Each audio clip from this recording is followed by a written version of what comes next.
Racing isn't easy, but experiencing it is. iRacing puts you in the driver's seat with the industry's leading sim racing game.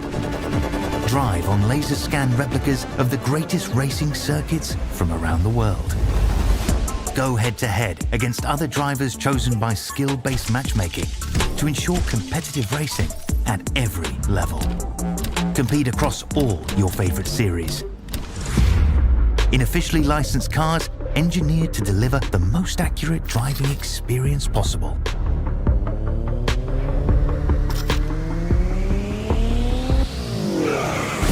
Join a race or host your own with players from across the globe. Race against the computer or in a league with friends. Feel the thrill behind the wheel. Visit iRacing.com.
You served and forged the relationships that only being baptized in the fire of combat can develop. At FallInVeteran.com, we understand the unique bond that veterans share. That's why we've created a platform where you can connect, share experiences, and build lifelong friendships with fellow veterans. Signing up is easy. Simply visit www.fall-in-veteran.com and create your profile. Customize it to reflect your military service, interests, and hobbies.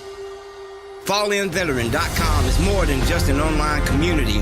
It's a support network where you can find resources, advice, and encouragement from those who understand what you've been through. Whether you're looking for camaraderie, mentorship, or simply a place to share your stories, FallInVeteran.com has it all. Join thousands of veterans who have already found their tribe and start connecting today. FallInVeteran.com. Come join us and experience the power of community. Sign up now at www.fall-in-veteran.com. Hi, my name is Brian Pasalacqua.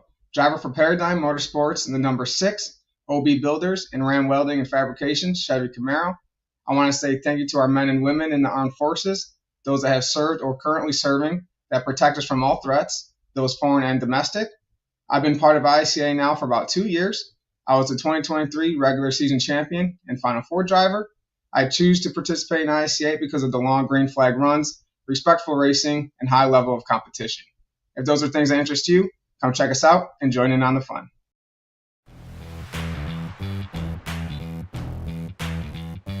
Hello and welcome, ladies and gentlemen, to the ISCA Super Cup Series. Definitely an exciting one we have here on schedule here for the night. The Paradigm 313 at, you guessed it, the Darlington, the Lady in Black. All the names that this track has earned over the years. The track too tough to tame. If you can't tell, I'm excited. My name is Brian Britt. Of course, Big Al is my co-commentator here tonight. We have Kobe Jordan, the birthday boy. So if anybody is in the comments, please wish Kobe Jordan a happy birthday here tonight for sure. He just turned 23 years old. Well, I'm just kidding. He wishes. But we're definitely excited to be here tonight. I mean, at Darlington, this is a 1.36 mile oval.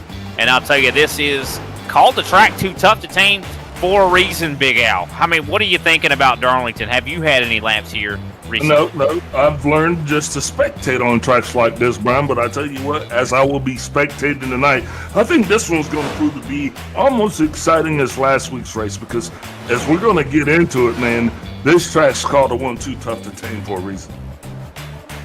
Yeah, this is not an easy track at all. I think this is, a lot of NASCAR drivers in real life have even said the same thing, that this is the toughest track on the NASCAR circuit. I mean, this track requires you to be focused at all times. Otherwise, you smack a wall and the race is over. Let's look at the details of tonight's race. We'll get into more of the dangers and pitfalls these drivers could fall into here tonight. But this is the Paradigm 250. It's actually the 313, so I think we got the numbers wrong a little bit there. So it's going to be 229 laps here at this racetrack. Of course, stages are 45 and 105, of course. So 45 lap run, that's going to be a good amount of time to be able to really get the tires worn out. 6 sets of tires. Of course, that is actually 5 going to be down in the pits for these drivers to change into. And even though it's not as important, tire wear is still a pretty big deal at this racetrack. Tire wear is not as bad as it has been in the past, but it still will be bad enough. Fuel window, 78 laps, so we really won't have to worry too much about gas. It's going to be more than anything worrying about the tires. It looks like qualifying is underway, and I'll tell you, one of the things I talked about being important before the broadcast began was track position. Me and Kobe, our producer, were talking about that, how important it is at this racetrack. And you really don't want to have to really pass anybody, Big Al, because it's so hard to pass. So why not start in front of them? It's going to be super tight to pass here tonight. This track really looks super wide. Unfortunately, it just lends itself to be a single lane racetrack, Brian. So no matter, guys are going to get frustrated by that point, and if they do choose to risk it for the biscuit, well, that's just going to make it even more exciting for us.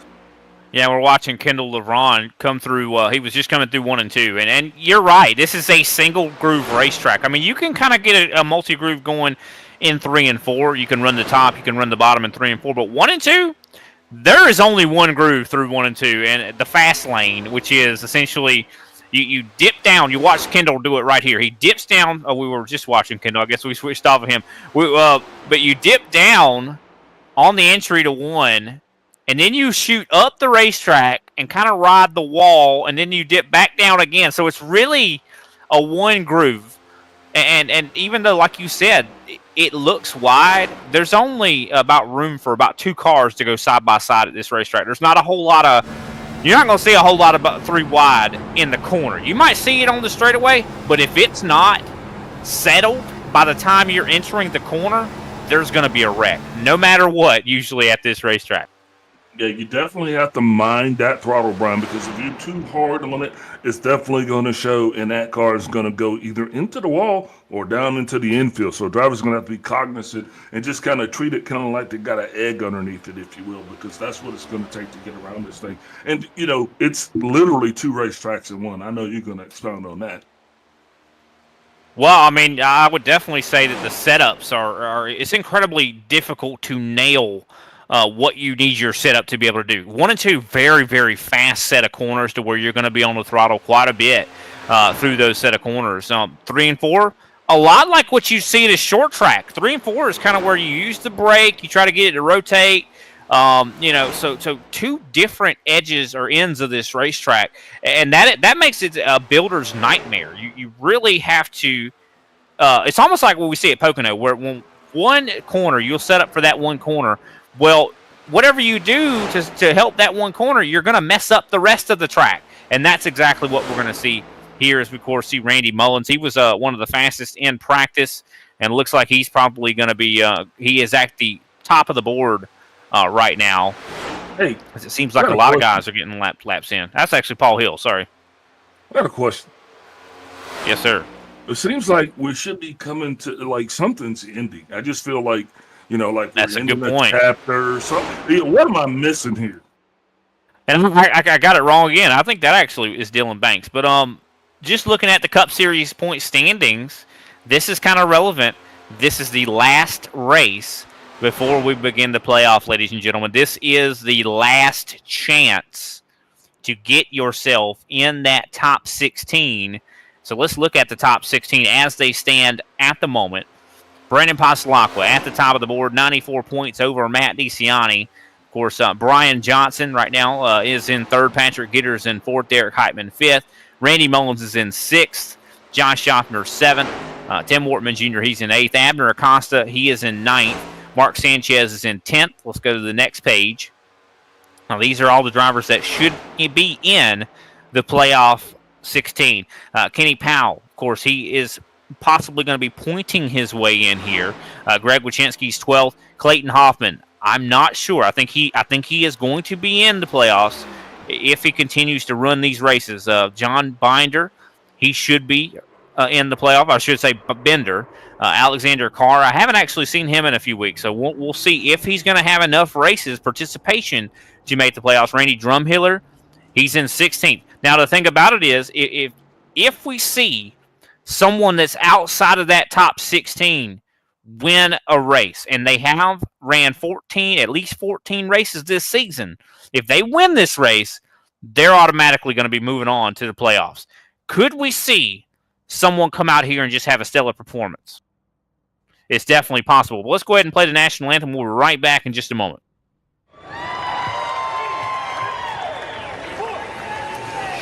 Oh, say, can you see by the dawn's early light what so proudly we hailed at the twilight's last gleaming, whose broad stripes and bright stars through the perilous fight o'er the ramparts we watched were so gallantly streaming, and the rockets regular, the bombs bursting in air gave proof through the night that our flag was still there. Oh, say does that star-spangled banner yet wave o'er the land of the free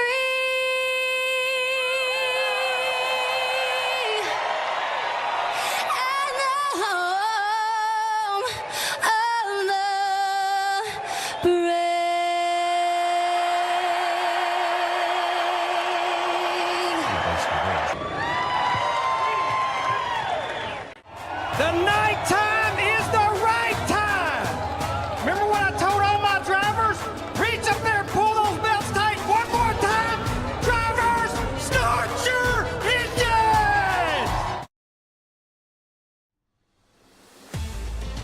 Welcome back, ladies and gentlemen, to the ISCA Super Cup Series. I am definitely hyped up for this one here tonight.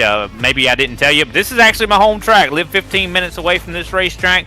But let's go ahead and get right on into the starting grid for this evening's action. Randy Mullins, I do believe he won last week at Daytona, his only win in the ISCA, and he's going to be starting on the pole position here at Darlington. Of course, Dylan Banks is going to be starting in second place.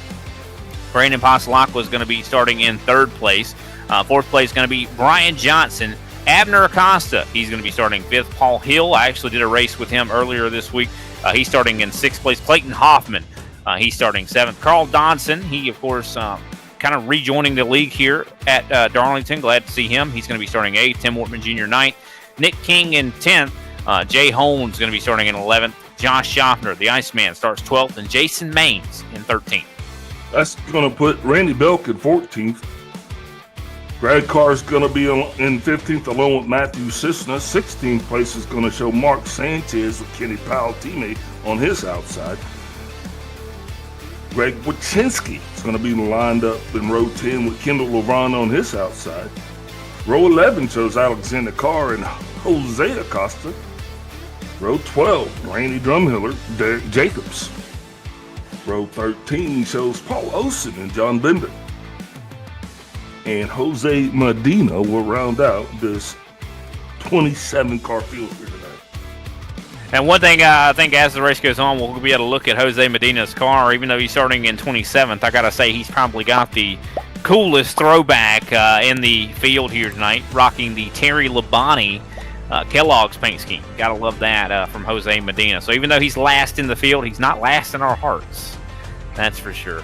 But as I was mentioning, though, Randy Mullins won the race last week at Daytona International Speedway, and he's going to be starting on the front row here at Darlington. Now, this is a really good thing for Randy. I mean, being on the pole at Darlington is incredibly important. He's going to have just a lot of advantages from being up there. If he can be single file into turn one, he might be able to just pull away if everyone else is side by side. We talked about how deadly it is being side by side at this racetrack. 1 and 2, that's where it's the deadliest. You are not going to want to be side by side at all. You'll notice guys will be a lot slower going through 1 and 2 when they're side by side, and we could even see a tremendous amount of contact. One thing I've noticed in the races I've done this week is when you're going into turn 1, that's where a lot of the accidents are going to happen, is in turn 1 on the restart. Right when you get up to, because everyone wants that track position, Big Al, and if you send it in there, it's really easy. You're going to be banging around there like a pinball.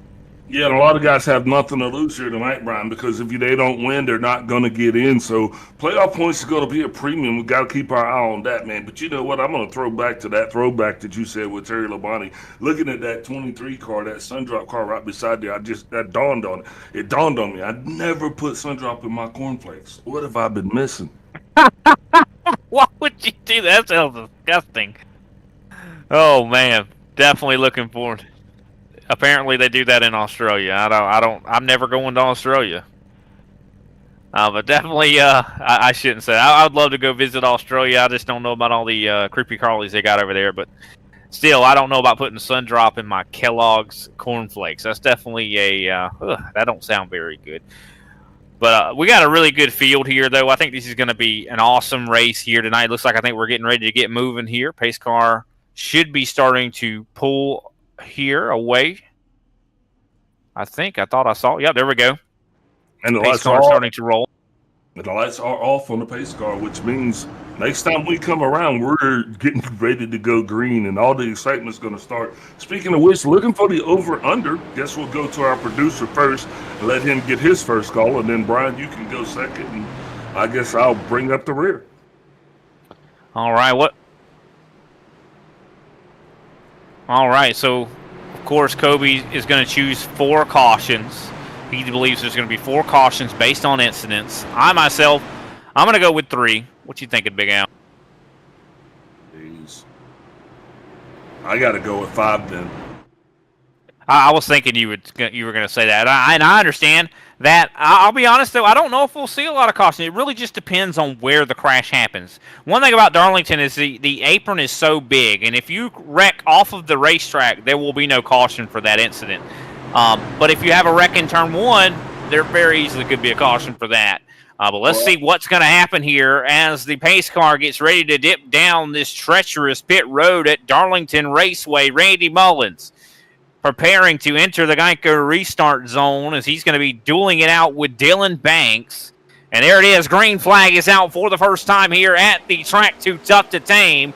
And Banks kind of goes a little bit before Randy Mullins. I don't know if Mullins was maybe in the wrong gear, but Dylan Banks already taking the lead on turn one.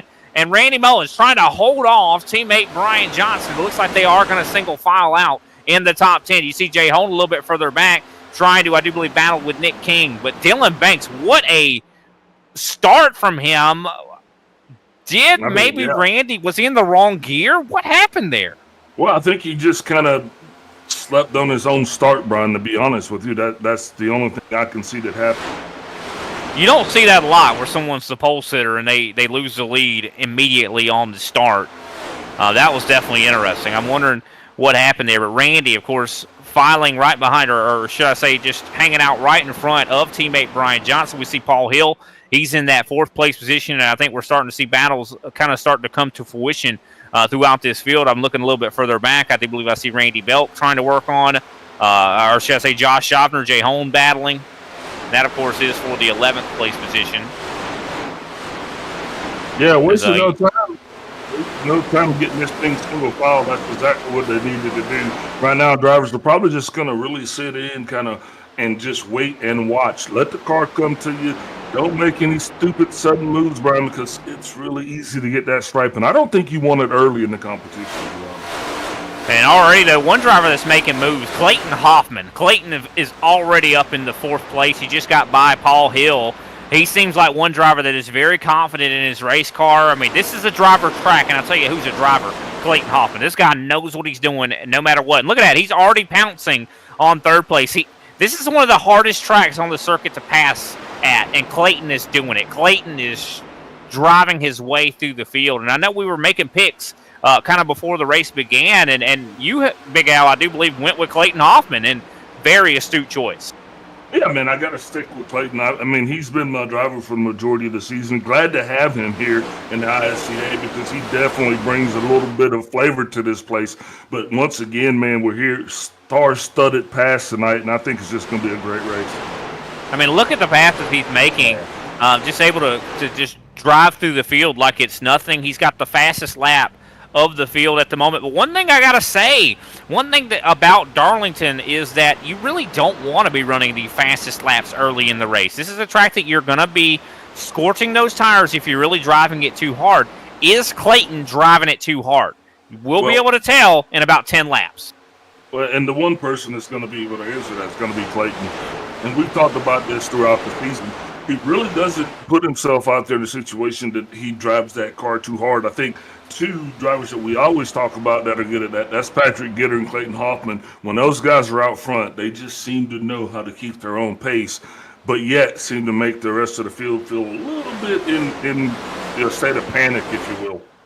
And speaking of which, I mean, I'm wondering kind of where is Patrick Gitter? Where is Matt DeCiani? Where is Derek Heitman? Those drivers are not here tonight. Team Conti really not showing up tonight. It's kind of a curious thing to see. I mean, I thought this would be a track they'd be really, really good at, would want to come and really battle, and so shocking to say the least. Is, of course, I'm watching kind of Brian Johnson trying to get to the back bumper of the 54. A little bit further back, I see Tim Wortman Jr. He's kind of trying to attack Abner Acosta, as a lot of drivers in the midst of the battle. I see John Schaffner as well. He's trying to work on Nick King. So this is one of those tracks where, there goes Tim Wortman Jr. making a pass around the top side on Abner Acosta. What a move from Tim Wortman Jr. Wow. I don't think you see a whole lot that pass on the high side, but that just shows you how great his car is handling, Brian, and exactly how hard he wants to push it. That's amazing to see someone able to make a pass up there like that. That almost reminds me of that legendary pass. I do believe it was back in 19 97, Ricky Craven, and I do believe, if I'm not mistaken, Kurt Busch possibly.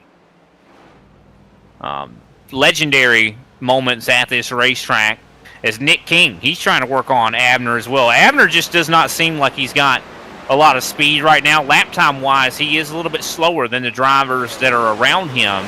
I do want to mention as well, Clayton Hoffman, new leader. Yep, yeah, but here's that, but I do believe that Abner is the guy that's the conscientious objector. He's the guy that's always really, he's focused on what his tire wear is and where he's at in the race.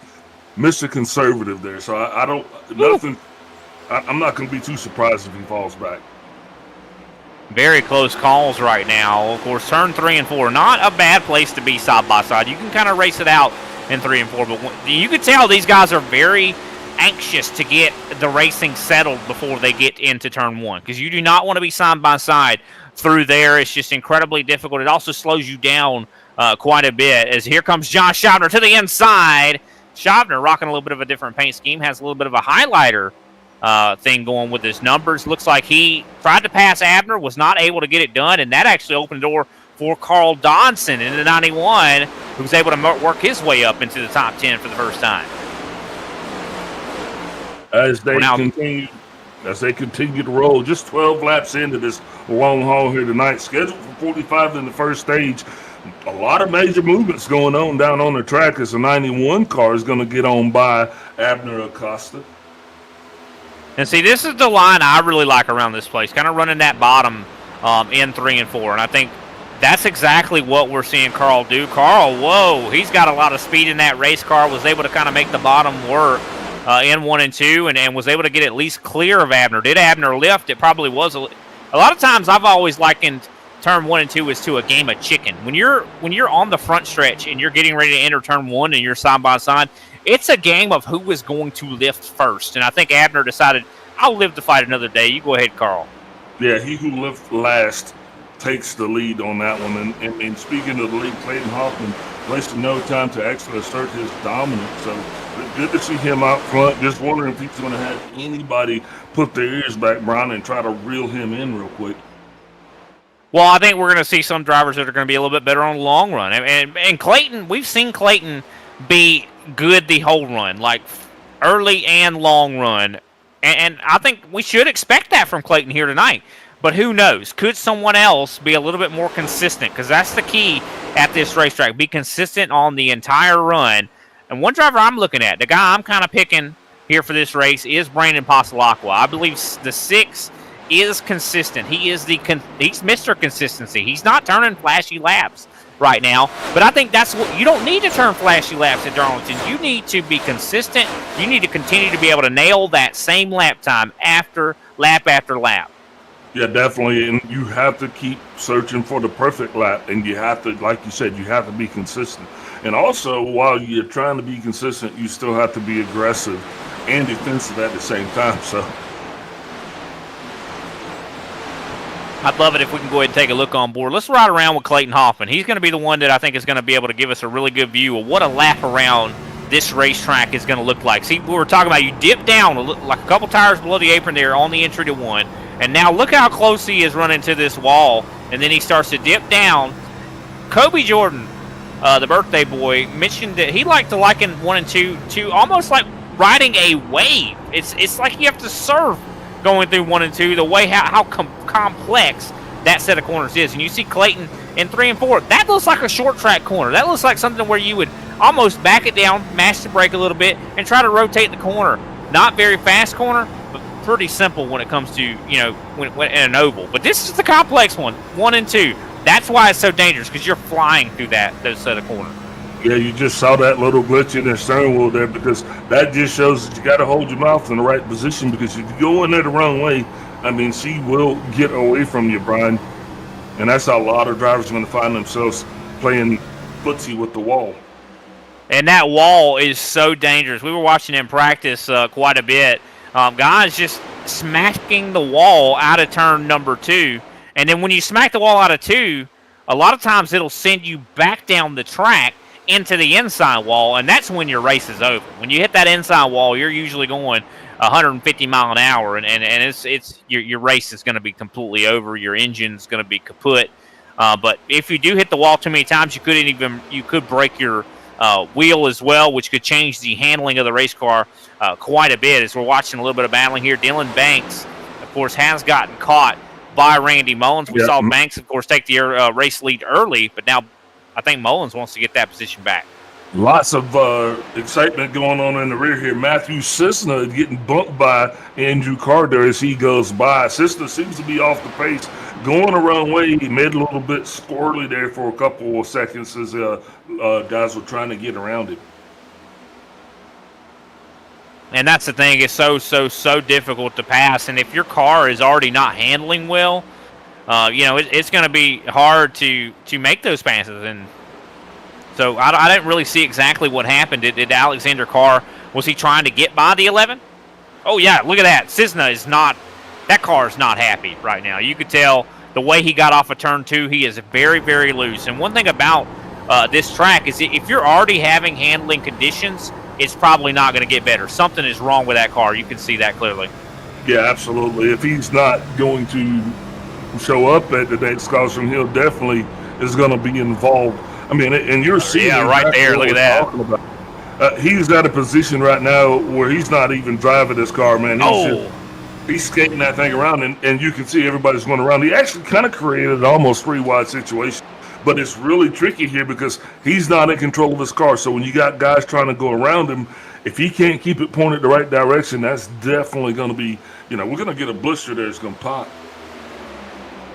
Yeah, it's a wonder he kept it together in turn 2 there, because I mean clearly his car is not handling well at all. As we see Kendall LeVron, he's going to try to get through. I mean, I'm almost walking on eggshells here seeing this, and it's incredibly difficult to pass for these guys that are even trying to get around him. I mean, this has got to be a nerve-wracking experience. I know Kobe has mentioned this in the past about getting some heart rate monitors for these drivers. I bet that something. Oh God, more contact. John Bender. Oh wow. You want a heart rate monitor too, Big Al? A heart rate monitor. Because, see, the thing about it is the guys that are around there, they don't know what we know about Matthew Cisna. See, they're just coming up on him. They're not seeing it from this top-down view. They're not seeing what Matthew Cisna, is doing behind that wheel and how loose that car seems to be right now. So I'm guaranteeing you, Cisna is just holding on for dear life, waiting until we can see that yellow flag so he can make some adjustments to that race car. He's going to hope that he stays on the lead lap. Unless he brings it out, because right now, man, it seems like he is driving a hurricane and it's about to make landfall. Well, I'm going to go back to the front of the field. A lot of drivers are having a lot more struggles than I think that they probably thought they were going to. Paul Hill, a driver that's very much off the pace, 30.1 last time by. Nick King, 30.2. A lot of these guys have fallen off quite a bit. Clayton Hoffman, 29.9 last time by. Dylan Banks is starting to catch up to Clayton Hoffman. Randy Mullins is as well. Brian Johnson. But the fastest car on the long run right now is, you guessed it, Brandon Pasalak. And that's the driver you picked to actually win it tonight. Well, the reason because one thing about Darlington is you can show a lot of speed early, but it actually pays off a lot more if you just kind of run conservative laps early in the run. It can equal a lot later. Looks like I think Randy Belk might have had an issue. Yeah, he was very, very close to the wall, but I don't know if he actually tagged it or not. I do believe he did. He just got passed by Mark Sanchez. Sanchez moves up to that 16th position. So Randy Belk having a little bit of issues here with the wall. And I actually did a race yesterday, and Randy Belk was actually in the race. Got to talk to him for the first time. Really never have gotten to meet him, so it was cool to be able to kind of race there. As you see Sanchez getting a little bit tight in turn 2 there. A lot of these guys, I think, are starting to struggle.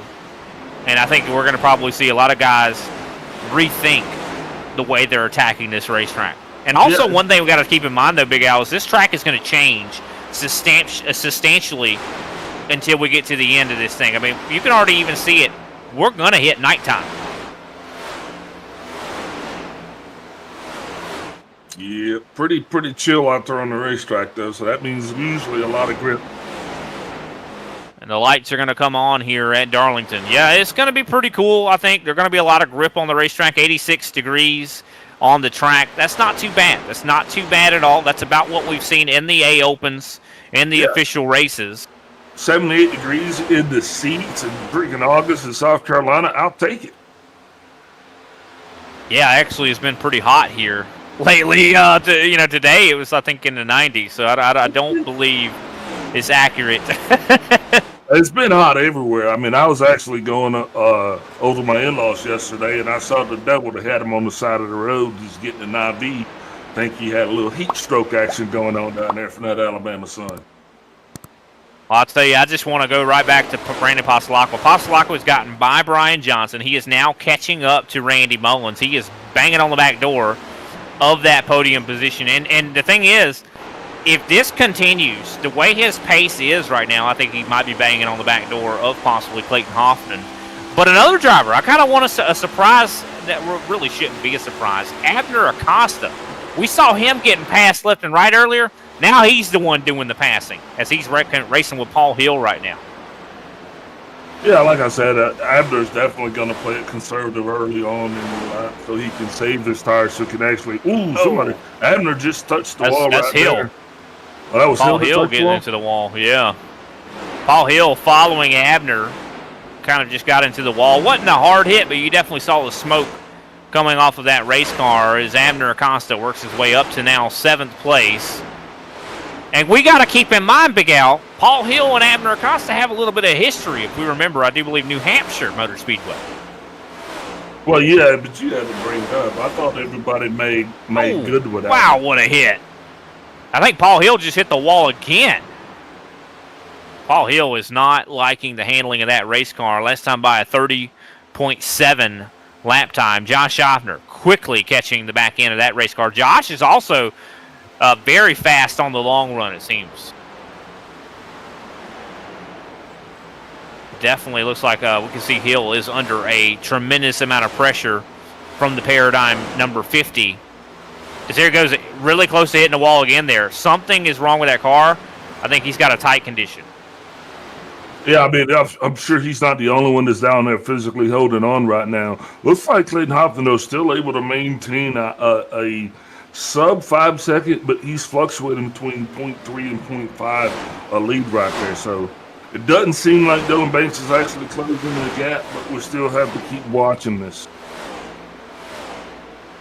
Yeah, no, Clayton is doing a good job maintaining, and I think that's what we see usually Clayton do. The lap times that Clayton's running he might be running just as hard as he needs to. He's probably watching that gap. He's like, I'm going to keep it about a half a second. I'm going to just hang out there. I mean, that's the thing about Clayton. You even mentioned it earlier. He's never in a position that I don't think he usually wants to be where he's at. As we have a moment, I think somebody just hit the inside wall, possibly Jay Holm.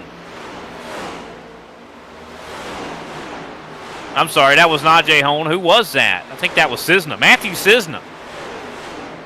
Matthew Cisna with some issues. He's now a lap down. Very big inside or bit damage on the left front. I wonder if we can maybe get a replay of what happened with Cisna there off of turn 2. I think we got something off of turn 2 here for Matthew Cisna as he comes back up onto the racetrack. And we're going to see, I think this is coming into turn 1 and 2 here. And he goes all the way down. And I think he might be trying to let the leaders go here or something. But he just loses it right here. And boom, right there into the inside wall. Luckily, she bounced back and still is going to be able to continue, Brian. No meatball flag for him right now. He is struggling. I mean, he's still on the track right now. And all these cars that are on the lead lap are trying to get by him. And he's actually, I got to be honest, he's kind of a dangerous lap car right now. I know Kenny and everybody gets a kick out of me calling him the most dangerous lap car. But I got to say, Matthew Cisna right now is the most dangerous lap car. Yeah, especially with guys trying to get around him right now, Brian, because we are starting to bring stage 1. 10 laps to go here in stage 1. So those tires are probably, screaming as well as everybody that's trying to get around Cisna. Yeah, this is really scary for some of these drivers. I would not be surprised if we see a caution here, possibly. I mean, Randy Belt maybe get involved with Cisna. He's just like, hey, man, could you just get out of the way, please? I mean, and you can tell that car's still not handling well. And I think a lot of these guys are just kind of just trying to make it to the end of the stage without losing a lap. And that's what we talk about a lot of times when you're trying to get around these guys. It's hard to figure out where they're going to be because right now Cisna can't control where his car is going to go. So you're really trying to like guess where he's going to be, man, and you hope that he can kind of keep it together just long enough for you to get around it. Yeah. You got a battle for second place going on, though. Brandon Pasalacqua trying to attack. That is Dylan Banks. So this is the battle for second right here. As you see Pasalacqua to the inside. He's going to make the pass into turn 1 and 2. And he's successful. And he is definitely got. He's Clayton Hoffman has a target on his back because Brandon is closing that gap now down to just. I mean, he is really going to be reeling Clayton Hoffman in. Like I think Clayton's going to be saved by the bell, though. But I mean, the caution flag is going to be flying soon for stage number 1, and Clayton's going to be saved by the bell. But I tell you, I'm really liking what I'm seeing from Brandon. I think we got to keep in mind, Brandon, of course, has won in this series. He is the most consistent driver. He's always finishing in the top 5. But I think Brandon realizes that I got to win more in order to be a real championship threat. He's got to win that championship race.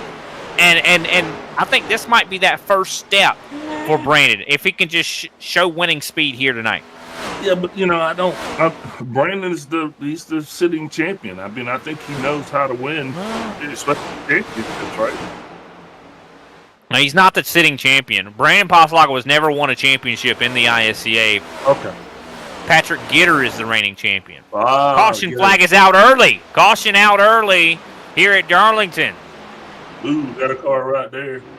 Couple cars. Is Jay Hone and Matthew Cisna, I do believe. Maybe, no, I see Hone. Their cars look very similar. But, yeah, it is Jay Hone. I think maybe getting tangled up with Kendall LeVron. Yeah, it is. Kendall LeVron side drafting to 19. The 19 comes down a little bit. And this is going to be definitely one for the admins to look at after the race. Yeah, just shocking to see Kendall LeVron caught up in that. Well, I mean, you see that the battle kind of just happened and outside of turn 4, and looks like a standard pass, but I just feel like, yeah, I think LeVron definitely was kind of a little too close for comfort for Hone, and wasn't really giving Hone any opportunity to have any room. I think you need room at this racetrack, so I think Kendall should have definitely been a little bit more forgiving here in stage number 1. A lot of guys, that caution couldn't have come at a better time for us and give them an opportunity to go down pit road, regroup, come up with a new strategy. Man, but way to go, Clayton Hoffman, your stage 1 winner. Yeah, definitely. Great job to Clayton Hoffman. Of course, Brandon Pasalacqua finishes 2nd. Dylan Banks in 3rd. Randy Mullins in 4th. Brian Johnson 5th. Abner Acosta 6th. Josh Jochner 7th. Tim Wortman Jr. 8th. Paul Hill 9th. And Carl Dodson in 10th. We're going to go ahead and get right into our interviews with Clayton Hoffman. Of course, we'll wait until after he finishes pit stop. Usually we would, of course, go to commercial, but with these kind of premature cautions, we don't have time to usually do that. So we'll try to get a caution in a little bit later. But let's, or should I say a commercial in a little bit later. Let's talk to Clayton. Alrighty, we got him here in the booth. Clayton Hoffman. Oh, hi. How's it going, Clayton? You read us? Yeah. Well, definitely a great stage 1 for you. How are you feeling? How's the car feeling it here at the track Too Tough to Tame? Handling's pretty good. I definitely did not work as hard as I normally do on the setup, and I wanted to work some during the week. Or I should say before the week. I didn't work as hard on the setup as I normally do, and I wanted to work some during this week, but had some long days at work, so I haven't been able to work on it at all since Monday. So just kind of, showed up. Well, I don't even know what happened there. Did you just lost some track position there? I know Brandon got around you, I do believe. Yeah, it slid through my box. Yeah, it happens to me a lot. Well, it still seems like you got a fast race car. Yeah, I mean, the first stage, was very conservative at the very beginning of the run, trying to save their tires. And I just I just figured, I'm not gonna hit like Q laps or anything, but I'm gonna use some of my tires up, make up those positions while those guys that don't want to battle fall back. I'll set my own pace in the clean air because clean air matters a lot here. So I was able to take advantage of that, and then Dylan eventually fell off trying to get back to me, and I was able to come back with the win there with that little early caution. Well, if you get a longer run like in stage number 3, are you worried about somebody like Brandon Pasalakwa? It seems like he had really good long run pace. It'll just depend on where we're at and what's going on. So I'd say the main thing I can't do is I can't put Brandon in a position where he can catch me and pass me quickly. I gotta make him fight to just get to me, and if I can do that, if I'm in front of him, I can do that, or I gotta, play the reverse card, and I gotta be so much faster than him that it takes me basically no effort to pass him. Because if we're gonna battle, like aero battle, or if you can get a position to where you aero battle somebody, they're gonna burn up their tires a lot quicker behind you in dirty air. I got you for sure. Now, of course, definitely excited to see the rest of this race. Clayton, who can we shout out before we let you get back to it? Just shout out to Nitro Racing. Build the A car there this week. I tried to put a little update here a little bit ago. I gotta try to see if I can put some more work into it Friday before NIS. But shout out to you guys in the booth, Kenny, for putting on the league. That was a nice first stage there for me, and I'll have to figure out a different strategy because I think the guys are going to be on to me and they're going to fight harder to keep their track position. All right, well, best of luck to you, Clayton. Thank you all. All right, that was Clayton Hoffman, driver of the 92 machine. Pace car has already dipped down pit road, so just in time as Dylan Banks, he's going to lead us to green here for stage number 2. We're going to be going to lap 105 as the green flag is out, and Dylan Banks wasting no time up through the gears. He's going to be single file into 1 and 2. Clayton Hoffman not going to lift here for Pasalakwa. Does Pasalakwa get clear? He does. And already single-filed in the top 5. Paul Hill, of course, under fire from driver Jason Maines in the 45. That's a driver we haven't talked about yet here tonight, Big Al, the 45 of Jason Maines. Up in the top 10. Definitely keeping our eyes on that 45, though. It's going to get pretty sporty soon, I know. We also see Carl Dodson. He's up in that 8th place position. He's managed to get by Tim Wortman Jr. Kenny Powell on the verge of the top 10. Actually, no, Kenny Powell is in 10th right now. As there goes the battle for second, though. Clayton Hoffman fighting with Pasalakwa. As Clayton does get the pass completed, he's now up to second. Yeah, good to see Kenny Powell. Good to see Kenny Powell up in the top 10. Hopefully he'll have better luck here. He's not been having good luck as of late, Brian. Not even seemingly able to finish a race in stage contention. That's a really good point, Big Al. And I know it's kind of, I'm sure Kenny doesn't like that for sure. But, I mean, it's the truth. He has not been able to really get good finishes here lately, it seems like. And that's not the Kenny we're used to seeing. And I don't know if it's got because of the competition level in this series that it's just gone up so much. But, I mean, Kenny's running good here tonight, and I hope it continues. And one thing we got to keep in mind, Kenny is still in the playoffs. Like, he is still in the running for possibly a championship. Could he maybe just figure some stuff out for these playoffs and maybe come in here with a little bit of a different game plan?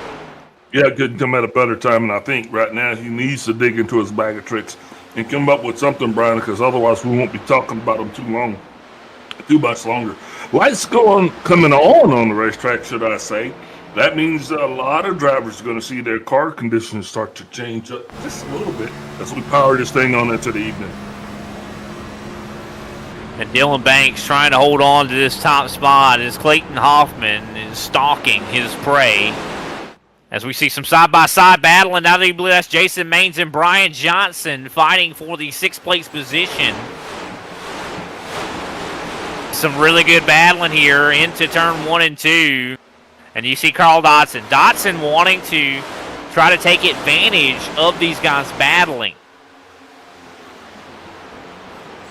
As it looks like Brian Johnson holds on to the position And the one thing is, you can notice this, Bal, is when they start fighting for spots, the guys ahead of them start to pull away, and it also causes an accordion effect of the guys behind them. Everyone is waiting in line right now because you can't hardly pass. Battle for the lead, though. Here comes Clayton Hoffman to the inside as we get ready to enter turn 3, and I think Clayton's got it. New leader, Clayton Hoffman. Yeah, like I said, he wasn't going to waste much time getting out front.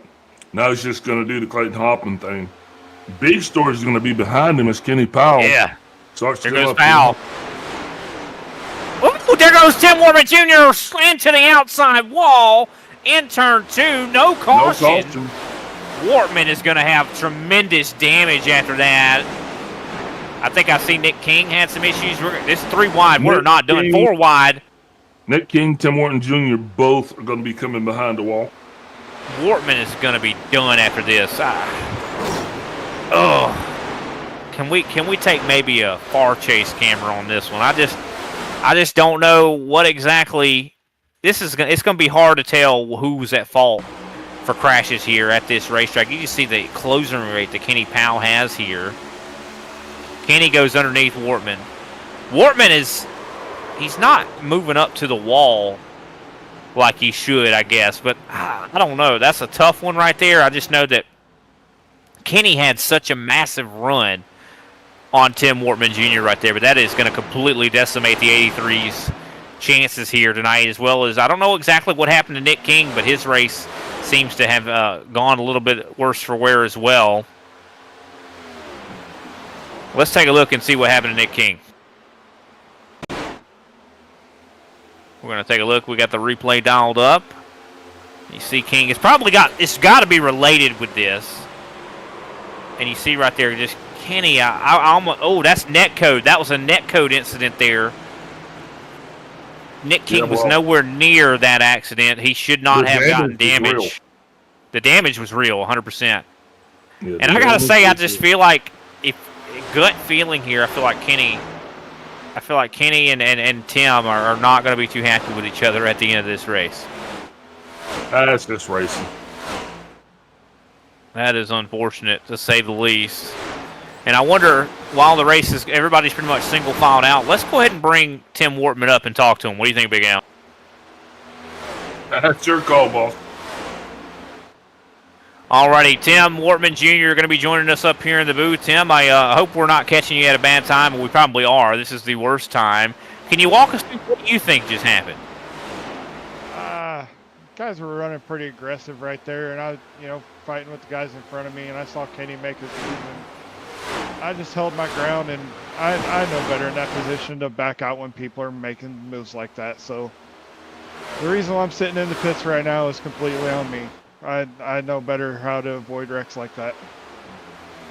Because, I mean, we of course, you guys were getting ready to enter turn 1, which is probably the most dangerous place to be side by side. And it is a game of chicken, enter turn 1. And it seemed like you were trying to hold your ground, and you had plenty of room. You could have went up higher on the racetrack. Do you feel like you could have did that and maybe would have avoided the crash? Yeah, I mean, I was just holding the line I had off the corner, and yeah, probably should have come up a little bit, I guess. Well, it's unfortunate, Tim. I got to say, you've been just a fantastic driver this season. We've seen you just get great finish after great finish, and I think you're going to be able to get a victory at some point. Unfortunately, it's probably not going to be tonight here at Darlington. Can we give somebody a shout-out here, Tim? Oh, yeah, I mean, obviously I was showing some speed here early and was making some adjustments to I think we're going to be pretty good here other than my pit mistake, and guys at Ryko and guys at Warrior Racing for putting their car under me, and at Warrior F's for this great throwback scene. All right, Tim, we'll talk to you later, man. Hopefully the rest of your night goes better. Thanks. Alrighty, that was Tim Wortman Jr., driver of the 83 machine. Glad we were able to talk to him, and sometimes when I bring people up after an accident, Big Al, I worry that they're going to be, cursing and things like that. But no, I think Tim in a lot of ways, he sounded dejected. Don't worry. So we'll just pick the next person at Rex and bring them up, and then we'll see. Because we got to do the averages here, man. We got to get a rise out of some point. Well, I just feel like it's a good idea to talk to these guys as we see racing going on for fifth. Carl Dodson and Abner Acosta. I mean, a lot of times we sit up here and we like to, I like to speculate to figure out exactly what went wrong. Well, I think it's great to get the, the perspective of the driver themselves. That's our job. I mean, we are the branch for the drivers to communicate with the public. We're the media. Yeah. Of course, taking a look at the field as it stands right now, Clayton Hoffman is in the lead. Brandon Passalacqua sits in second place. He's about a second back from Clayton Hoffman. Dylan Banks, he's 2.2 seconds back. There is actually quite a big gap between second and third. And third, Dylan Banks, he's got a whole line of cars all waiting to try to get past him. As you can see, Paul Hill, Carl Dodson, Abner Acosta, Brian Johnson, all sitting there in the line. Jason Maines, just definitely a long train waiting to get around, I do believe, Dylan Banks. But I think Banks is, and it's not showing that Banks is slow. I just think that Banks has definitely got some guys that are hungry for him to make a mistake. Yeah, this is similar to what happened earlier in the race, but here's what's going to happen. I think Brandon Passalacqua has made a conscious decision that he is not going to let Clayton Hoffman get out to that lead that he was actually able to get out to his stage one. The way that he is going to beat Clayton this time is he's going to do what he has to do to keep him close. So that way, when we get on the flip side of the flip side, we'll actually be able to still kind of reel him in, and we'll have to come from so far back. And while we're watching this, I saw Josh Schaffner just make a pass on Greg Carr, moves up to 11th place. One thing I'm noticing, though, is Paul Hill, he just looks like he is so desperate to make this pass on Dylan Banks. Hill, getting a little bit loose off of turn 4, and that gives up a little bit of the ground that he had made up on Banks. As, of course, Paul Hill going to try to make his way back up to the back end of that other race car, Dylan Banks and Hill into the outside wall. And we got to remember, in stage 1, Paul Hill was he hit the outside wall a couple times. So he gets up to the back end of the 70. If we could switch the camera over to Paul Hill, there's a battle going on. But yeah, he's hit the wall a couple times. He just hit the wall again, and he's really looking very aggressive the way he's following Banks. You can tell that he just desperately wants to make this pass. And could it be something to do with what Clayton said a little bit ago, about clean air, how you want that clean air? Let's look at this. Oof, this is getting tight. And I think Carl Dodson is waiting on this battle to go awry. Oh, there goes Dodson. He gets loose off of turn 4. Wow. Dodson lost a lot of ground there.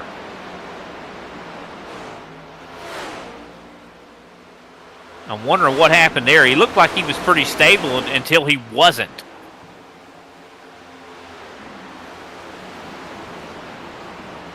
Of course, Abner Acosta catching up to the 91. Brian Johnson as well right there. And you can tell Dylan Banks, I think Banks might be a little bit more on the tight side. I think that car seems to be a little bit tighter because he's not able to really get the runs on the exit of the corner like he wants to. I think he gets a little bit tight and has to get out of the gas to avoid the wall. And I think Paul Hill has a similar issue. Yeah. And one thing I said earlier about the Team Conti guys not showing up, well, I actually kind of forgot about Paul Hill. Paul Hill is one of the Team Conti guys.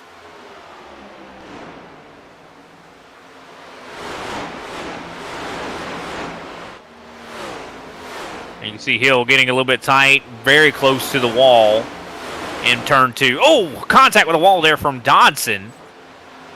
As Carl Dodson having a little bit of some issues. And that's the worst place to get tight is in turn 2 because you got that wall that is ready to come up. Colonel LeBron was actually trying to make a move on the 29 car, Mark Sanchez. Found himself in a situation. Now he's tangling with Jose Acosta. And that's a driver you don't want to tango with is Kendall Levrant. I almost want to, if we can go back and watch that exchange. Yeah, he actually got into the wall a little bit, Brian, and that's what slowed him down. Here comes Jose back to the 28, but let's take a look at this. You see Levrant up into the outside wall right here. I do believe this is on the exit of turn 4. And he comes down into Jose a little bit. They're side by side currently live now. So let's go back to the live picture. As you can see, Jose fighting with Kendall. And I don't think that was bad blood or anything like that. I think this Kendall he was trying to get off the wall. As they are racing still hard, though. Even though it might not have been bad blood, they might have bad blood now. Because sometimes, accidents happen, and drivers, they don't see it from the same perspective as we do up here in this booth. Down there, they see it from where they're at, and they see it through red lenses. I know.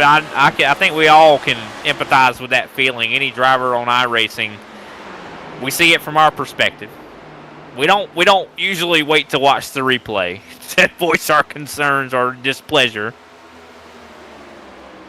Yeah, I don't know how many times that has happened to me. Where you get caught up in the moment, and then you go back and you watch the replay, and you're just like, man, how am I gonna cook that crow tonight? I mean, I gotta eat that crow. As there's the battle still. Paul Hill has been just desperately trying to get by the 70 for multiple laps and just has not been able to do it. And that's the frustrating thing about Darlington. It is so hard to pass. And if that guy that's in front of you is just fast enough to keep you behind him, I mean, you will leave this race probably hating that guy's guts. And the thing is about it, that's why you hear the old adage about Darlington is you race the racetrack and not the cars around you, right? Looks like Carl Dodson with some issues. Dodson falling back to, I do believe, I'm seeing the 91. He pulls down. And, of course, it's Jason Maines. And I do believe Abner Acosta. That Nick King, we saw Nick King. He's in the 3 machine. He's actually, I do believe, a lap down. Strike that, he is 19 laps down. Yeah, definitely. Nick King had an extended stay down pit road following what was pretty aggressive and violent crash there at the end of that stage. So, now, I do want to mention the lap times have fallen off drastically. Most drivers on the track have fallen off about a second now of their fastest laps. Clayton Hoffman, he's hitting 30.008. His fastest lap is a 29.036, so he has fallen off over a second. But I'll tell you one driver that hasn't fallen off over a second is Brandon Pasalacqua. Pasalacqua now is knocking on the back door of the 93. Now, Clayton did say, I'm going to make it hard for him to pass me. How hard will it be? I mean, we've already seen Dylan Banks has been able to hold off Paul Hill, even though Paul Hill's been faster. I tell you what, this is going to be a little bit of a different situation because Clayton's running that money line, and that's pretty much the fastest line. So it's going to be hard for Pasalacqua to find a line that's going to allow him to be faster than Clayton Hoffman right now. That's a really good point. Because no matter what, if you're trying to pass here at Darlington, you got to step out of your comfort zone. If that guy does not want to let you go, it's going to be almost impossible to pass him. But the only thing is it's an equation, and that equation can go very, very, very, very poorly. Because if Pasalacqua tries to pass Clayton and Clayton doesn't get out of the way, there could be a collision. And that's a lot of times what you see at tracks like Darlington. That's why I think Pasalacqua more than likely is going to, whoa, look, Clayton is having some struggles. Clayton very loose off of turn 2 there. So that might be exactly what Pasalacqua needs. If Clayton makes a mistake or gets loose, has a handling condition to where he has to get out of the gas, that's Pasalacqua's best bet to make that pass. Well, Pasalacqua also needs to make sure that he creates a handling condition for Clayton by actually making Clayton have to get on the defense. Because if Clayton has to do that, then, you find him getting out of his line, and that's when bad things happen. Whoa! Right there, look at that. Woo! There it is. This is going to be it. I think Pasalacqua is going to go side by side in 3 and 4 because Clayton was way, way loose. He is struggling right now. I don't know if maybe the conditions of the track have changed and Hoffman is way off the pace. Now you got him out of he can't actually dive down and hit that line that he was hitting because Pastelak was there. And now we have a new leader, Brandon Pastelacqua, up to the top of the board. He's our points leader, and now he's our leader in the race. And I don't think anybody's actually going to be able to take him over. I think what you're getting ready to witness in the next 20 laps, I think he's just going to slowly pull away from Clayton Hoffman as well as the rest of the field. Because, I mean, looks like he got it pointed in the right direction, Brian, and there's really nothing in front of him to stop him. We got a big battle going on right now, I do believe, for the 5th place position. We were talking about Paul Hill. Paul Hill had been working so hard to get by Dylan Banks. Well, something has happened to Paul. I'm not even sure what. He's now back in 6th. He's been battling pretty hard with the 4, Brian Johnson. And these two, I mean, it's literally been a heavyweight bout here, and that's actually allowed Jason Maines to actually now encroach upon the Paul Hill's comfort space. That's what I don't understand what has happened to Hill, because Hill was battling with Banks, but now it seems like maybe all of a sudden Hill has hit a... Because a lot of times with this racetrack, with these cars, with the setups that these guys are running, they have phases. And the car will be running really, really great for about a few laps, and then all of a sudden you'll hit that phase to where the car just runs terribly. And I think that's what's going on with Hill right now. I think Hill has hit almost like a metaphorical brick wall with his handling. Yeah, and also don't forget, man, it's literally 8 o'clock in sim here, so the sun's still going down, the track's still cooling off, and maybe his car is just trying to go a little bit from tight to loose. Maybe it don't like, because a lot of times when we hear of the track cooling down, or we hear of the sun's going down, we think, okay, the car's going to probably be better. The car's going to grip more. But sometimes that's not a good thing. Sometimes that makes the car handle worse. That your car might be built for a hotter track. Yeah, sometimes you need the car to handle a little tight. Sometimes you need it to handle a little loose. And the driver's going to really feel that by the seat of his pants. But you just don't want to be feeling yourself, slipping away. Sliding away. And I think that's where we're going to see someone like Hill have to come down pit road and make adjustments.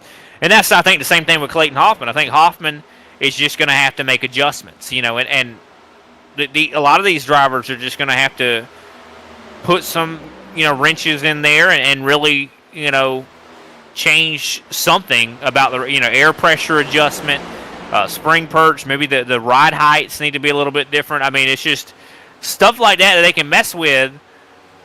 Could be what will help them, but also it could hurt them as well. Because if they're like, okay, I'm getting really loose in 1 and 2, well, you mess with that race car, and all of a sudden you've killed 3 and 4. Now the car don't want to handle there.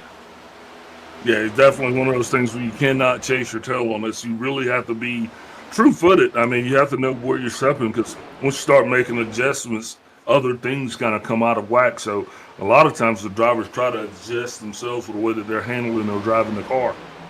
I'll tell you who's the best on the long run right now, Abner Acosta. Man, Abner is really fast on this long run, and this should not surprise us considering, he's Abner Acosta. This guy, he's so consistent on these long runs. He always backs off a little bit in his short runs, and he does lose positions because of it, but once everybody else starts to struggle, Abner seems to be the one that has it together the best, and I think that's what we're seeing here tonight. He's up to 3rd right now. He's about 2.3 seconds back from Brandon Pastelacqua. He's catching up quickly to Clayton Hoffman.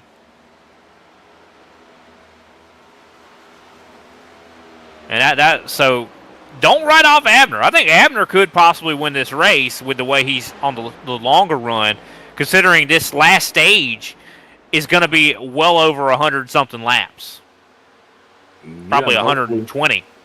Yeah, hopefully it continues to go the way it does. Might even see some green flag pit stops here later. I hate to say it because then we're going to jinx it. But stage 2, man, the race so far has been really, really good. I was actually riding with Cisna a little bit.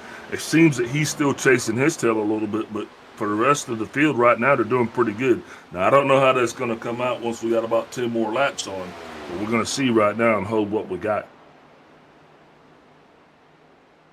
Yeah, I think most of these guys have probably fallen off as much as they're going to. I think a lot of these guys are probably there is a plateau that you're going to not fall off quite as much.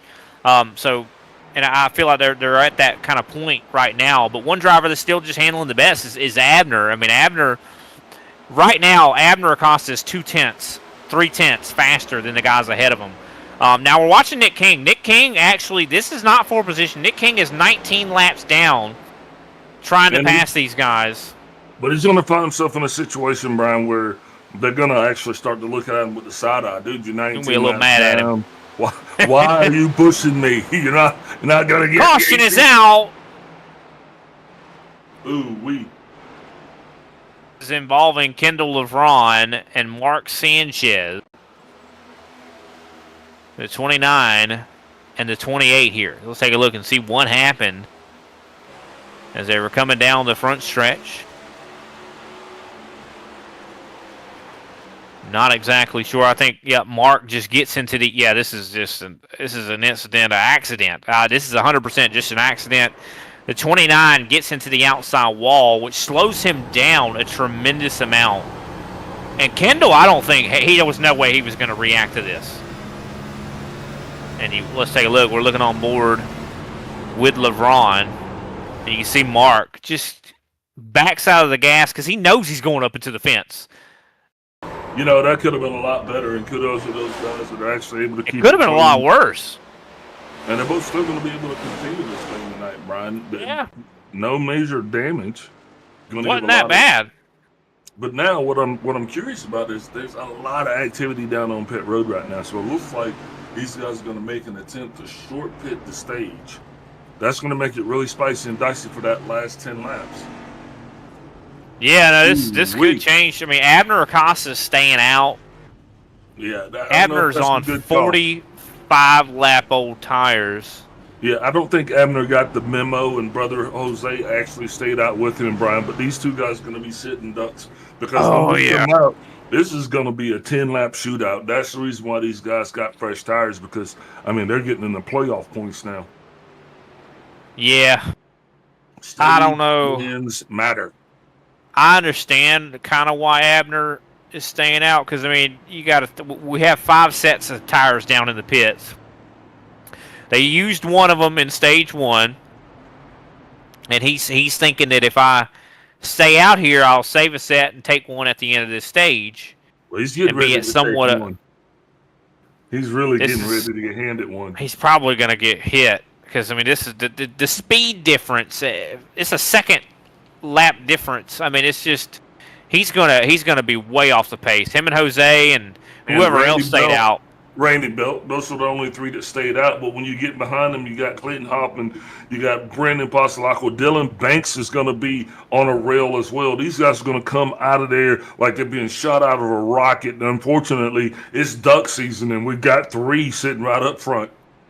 And I do believe we're now at 2 cautions for cause, which I do believe, if I'm not mistaken, none of us have guessed 2.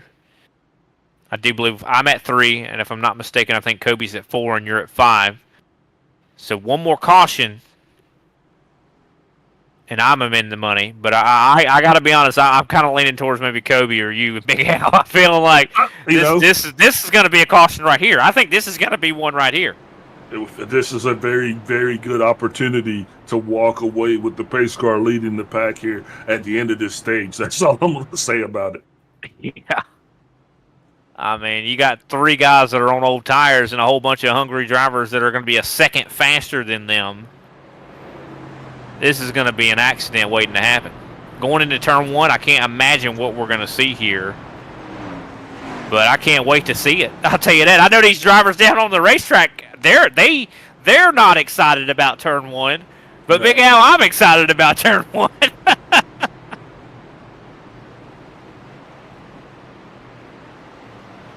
Yeah, this is going to get really interesting really quick. And unfortunately, I don't know how this is going to play out for a lot of drivers. We got a lot of fast cars up front, Brian. These guys were all professionals, so we know they've got the stats to get around it. You know, I'm just looking at the chart and I'm just turning it up and I'm turning it down. I'm just trying to see which way the numbers are going to play out here. But I think the Devil's going to win in this one. Yeah, I just don't know. It just really just depends how patient everybody behind these cars are going to be. How patient is Oh yeah, Jose and? Yeah, what was I thinking? How- I forgot. These guys are really patient. No, they're not going to be patient at all. I don't have any doubts of that. But here we go. Exiting turn number 4. Praying for a clean start. Green flag is out. And already Randy, smart call, Randy. That was about the smartest thing. Yeah, get out of the dang way. Get out of the way. He I mean, probably just saved us from a wreck with that decision. Randy Belk, you are the MVP of the race.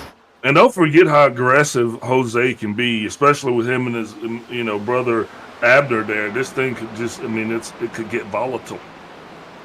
Well, Clayton was able to successfully navigate around Jose Acosta. Now he's going to challenge. And this would be 2 stage wins in a row Now look for at that Clayton line of Hoffman. traffic that's building behind Jose right now. Yeah, Jose definitely trying to hold on to this 3rd place position. This is a big track position gain for Jose if he's able to hold on. Yeah, but it's too long of a run on 2 older tires, man. So, him and Abner are going to get together right here, but eventually something's going to give right around that 42 car, and I think that's where we need to be watching right now. I do want to mention something I just noticed. Clayton Hoffman took 2 tires. That was a 2-tire stop from Clayton Hoffman. I have never seen 2 tires work at Darlington. That's interesting. Well, track position. He knew those guys were going to be on older tires. Just Whoa, into the wall goes Jose, and everybody just Kenny spreads like a sideways. shotgun shell. Kenny just bounced into the wall. No caution yet. No That appeared to caution be a as Kenny Powell. pretty big hit. Powell, of course, trying to get back up to speed. Looks like Nick King has thought better of his conquest, and he has actually parked that thing behind the wall. Abner high now. He's going to yield it. Everybody go by low. Jose already faded to back, so I think they've given up on their effort to be at least in the top 10.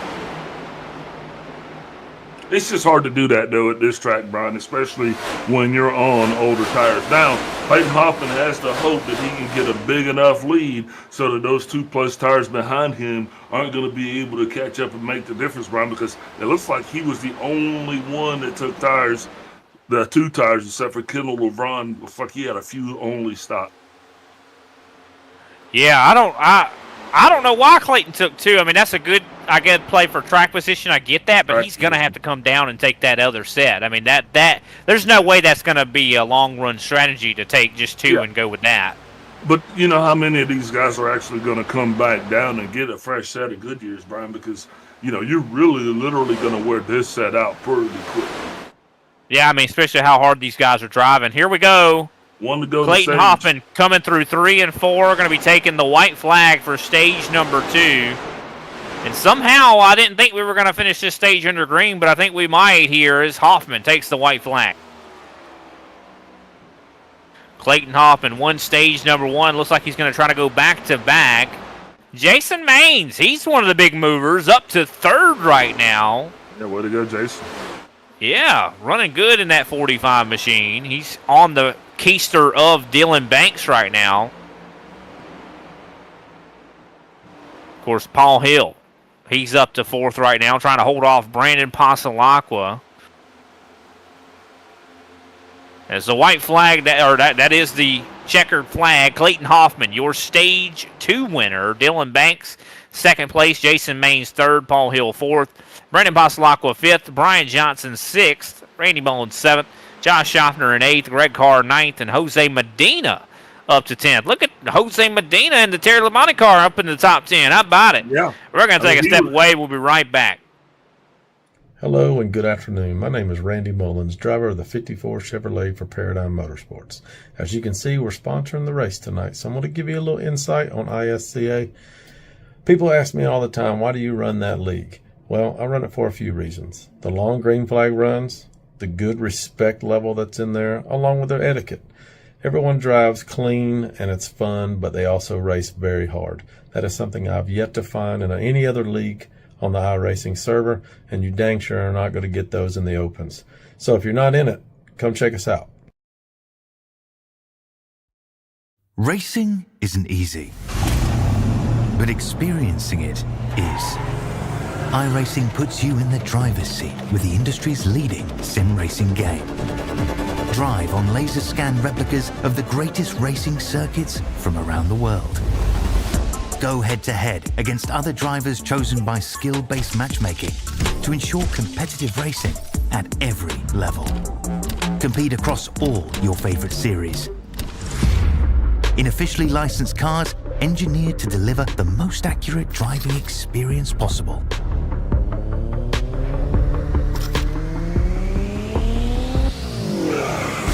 Join a race or host your own with players from across the globe.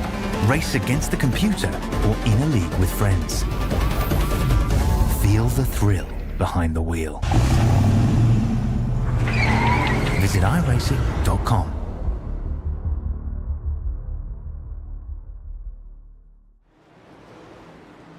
Welcome back, ladies and gentlemen, to the ISCA Super Cup Series. Of course, we just completed stage number 2. We're going to go ahead and grab up. Of course, we're going to talk to Dylan Bank, and we're going to have him in just a moment.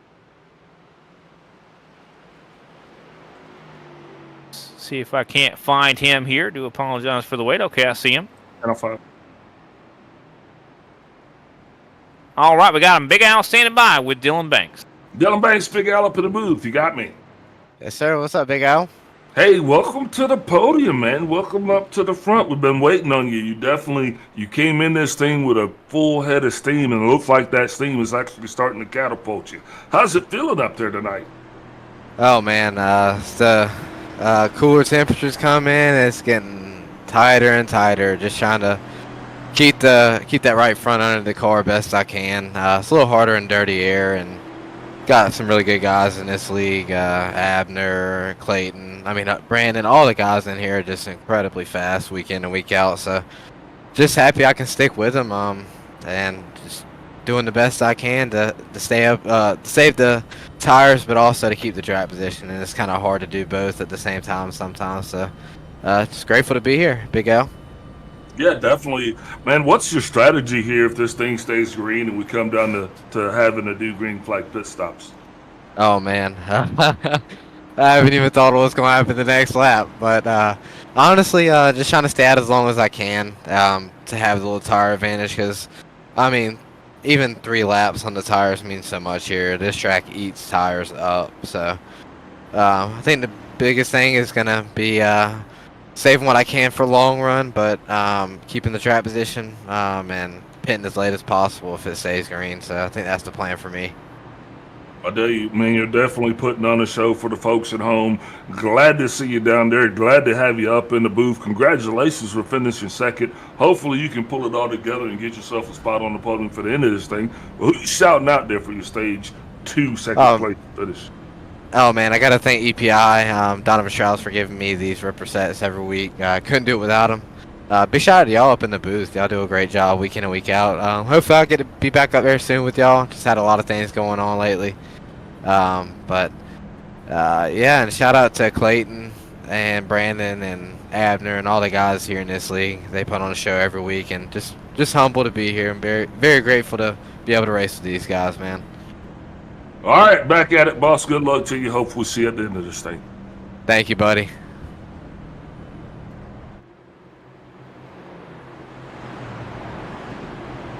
All right, that was Dylan Banks, driver of the 70 machine. Here we go, though. Pace car is going to be dipping down pit road. I do want to mention Carl Dodson is on 13-lap old tires. He is elected to stay out. Everybody behind him has pitted, so this will be interesting. I think he'll be okay for a few laps, but I think eventually they're going to definitely be able to get by him. Green flag is back out as we start stage number 3. This will be 120 laps. This is about the size of an A Open, 120 laps. And I do believe these guys probably will cut this in half. Sorry about that. Hate to cut you off, but Jose Medina had a big checkup. That caused a lot of the G&G guys behind him, Greg Wachinski and company, to actually, we almost had another caution, that's all. Yeah, definitely was a scary situation there for Jose Medina, as he, of course, has been battling on the edge of the top 10 here. He started in last, and now he has been up. He's able to fight his way up to the top 10, so got to give him a lot of credit. As, of course, Greg Carr into the outside wall. And, of course, Yeah, that's these going to guys give Medina that position. These guys are getting some serious runs here, Brian, as we're starting. I mean, it's like they came out that cold air. These guys are running here to the front. As Greg Wachinski gets a little close there. I don't know what just happened there. There was a little bit of contact there. I think Matthew Cisna might have got into the rear end of the 5. So definitely some meanness kind of going out on the rail. There's some beef maybe. Let's take a look at this. As you see, Wachinski's right here. Yeah, so he gets into both, I think, Hone and the 5 as they were racing side by side in front of Cisna. So definitely want to keep an eye on this. It looks like the 11, though, seems like he's handling pretty good right now when it comes to his speed. Hopefully maybe he's got the issues sorted out with that race car. Yeah, not what you were expecting. You never expected to see the 11 car after we were watching his handling actually be encroaching Wachinski like that. But yeah, he came in with a pretty good head of steam. But Jay Home was right there in the mix as well. So, can we just talk about Carl Dodson now got a 2-second lead and we just went green? This guy is running qualifying laps right now. Right. 28.8, 28.9. But no one's chasing him for a reason. Number one, his tires are going to wear out. 2, he's already on older tires. That's crazy to think he's able to do that. Well, yeah, it's not going to do it for long, though. This is the longest run of the night so far. With drivers actually, if this thing stays green, they're going to actually be able to select when they come down pit road. And that's good. I'm glad for Carl. We're talking about you, Carl. We're cheering you on. We're halfway through this thing, and you're in the lead, buddy. But just, word to the wise, you ain't going to be fast long. I'm just shocked that he's able to turn these kind of laps. I mean, that he was already on older tires in the field. It's just incredible to me to see someone able to do that. I mean, I don't think it's going to last. If it does, there's something a little bit suspect. I just don't see. They are too. Yeah, I mean, he's up to 3.4 seconds now away from the field. Here comes Brandon Pasalacqua, though, getting by Dylan Banks, as well as you see Clayton Hoffman catching up to the back end of Jason Maines. But, man, when you put yourself out there like that, you're in that catbird seat for a reason. You're going to be the guy that everybody's going to be watching. Jose Acosta now trying to make it by Jay Home. He got Kenny Powell right there in the mix. This is always going to be exciting. You just got to keep the camera somewhere around that because who knows, man. Yeah, we know Jose definitely is usually where all the action is. Watch out, and you'll usually see something that's camera worthy. That's for sure. Hey Jose, I love you like a play cousin, brother. You keep doing what you do. He definitely makes our broadcast entertaining. Yeah, I keep thinking about that Tom Petty song. Well, I won't back down. That is Jose all day long. I won't back down. Paul Hill, though, makes the pass up to 5th. I mean, I tell you, Paul Hill has been trying to get by Dylan Banks for this entire race, and he finally has done it. Dylan Hoffman. Go ahead. Dylan always gets off to a great start, especially, for stage 1, he was up front. For stage 2, he was up front. But it seems like once we get about 4 or 5 laps in there, he starts to kind of fade to the back. Now we're going to be watching intently to see if he can actually pull himself back up this time. I want to mention something, though. That Dylan said it in his interview. He says, I'm getting tight. My right front is burning up. I think he's trying to save that tire. I think he knows this is a long run. He's saving that tire. I mean, he said it in his interview, so I assume he's not lying to us. I think he's definitely... Sorry about that. Greg got a little loose, come across the line there. No harm, no foul. We'll keep rolling. But, yeah, you're right. He did say he was going to be trying to save a little bit of right front, Brian. So, yeah, we'll hold him on that. And maybe he'll be better later in the run. I mean, maybe that's what he's trying to kind of keep that tire cool. And a lot of times when you back off of the race car, it kind of makes the car when you back up your corners a little more, you kind of save the rear, I should say save the fronts a little bit better. You wear the rears out a little bit more, though.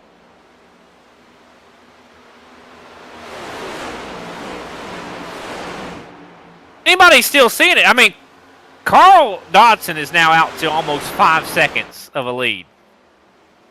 This guy's by himself in another zip code.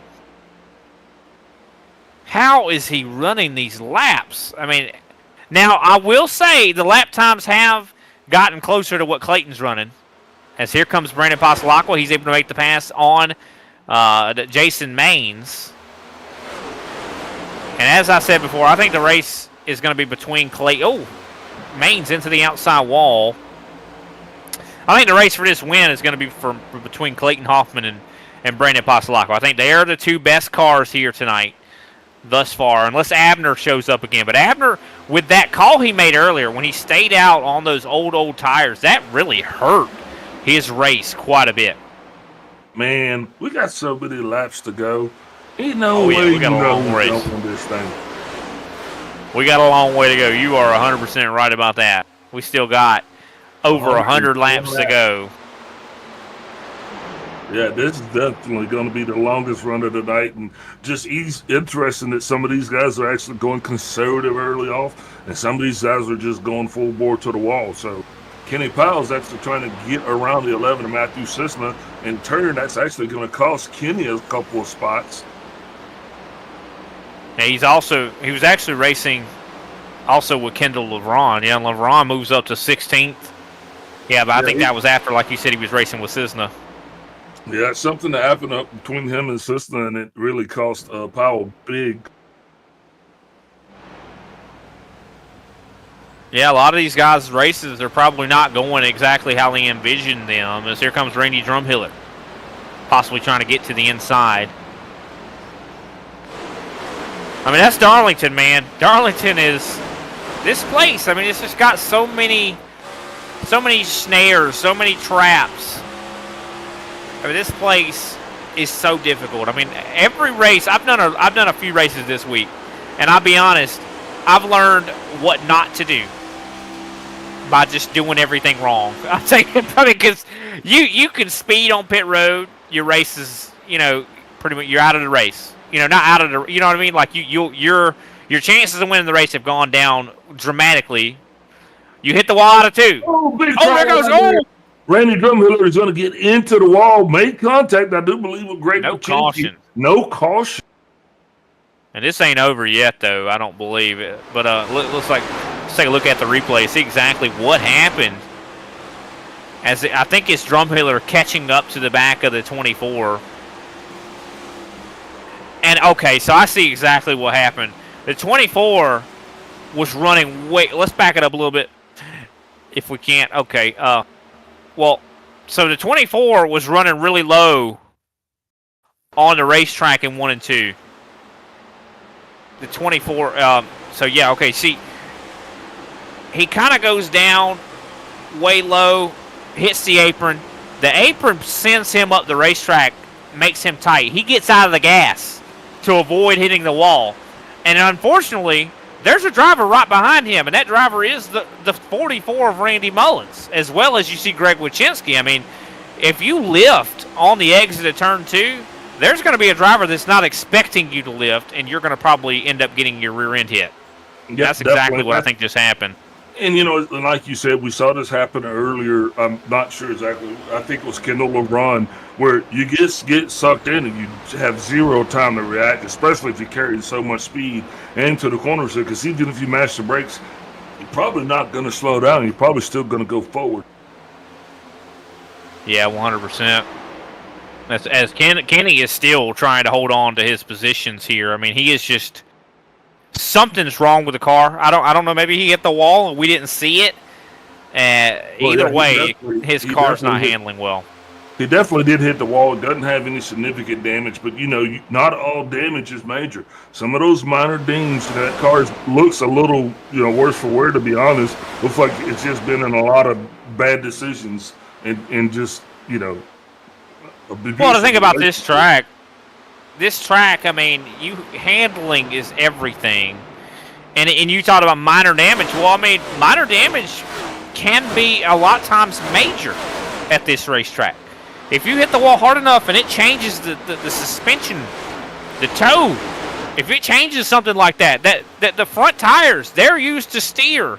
and you have to be able to make turn 1 and 2. I mean, turn 1 and 2 is such a fast corner, and if you change the handling at all, it could slow you down and cause you to where you're not able to be able to control the race car going through those set of corners, and that could be completely what's going on with Kendall. We got a battle for second place though starting to come to fruition, and Brandon Pasalacqua has gotten up to the back bumper of Clayton Hoffman. Now, I do want to mention Carl Dodson, who is still our leader.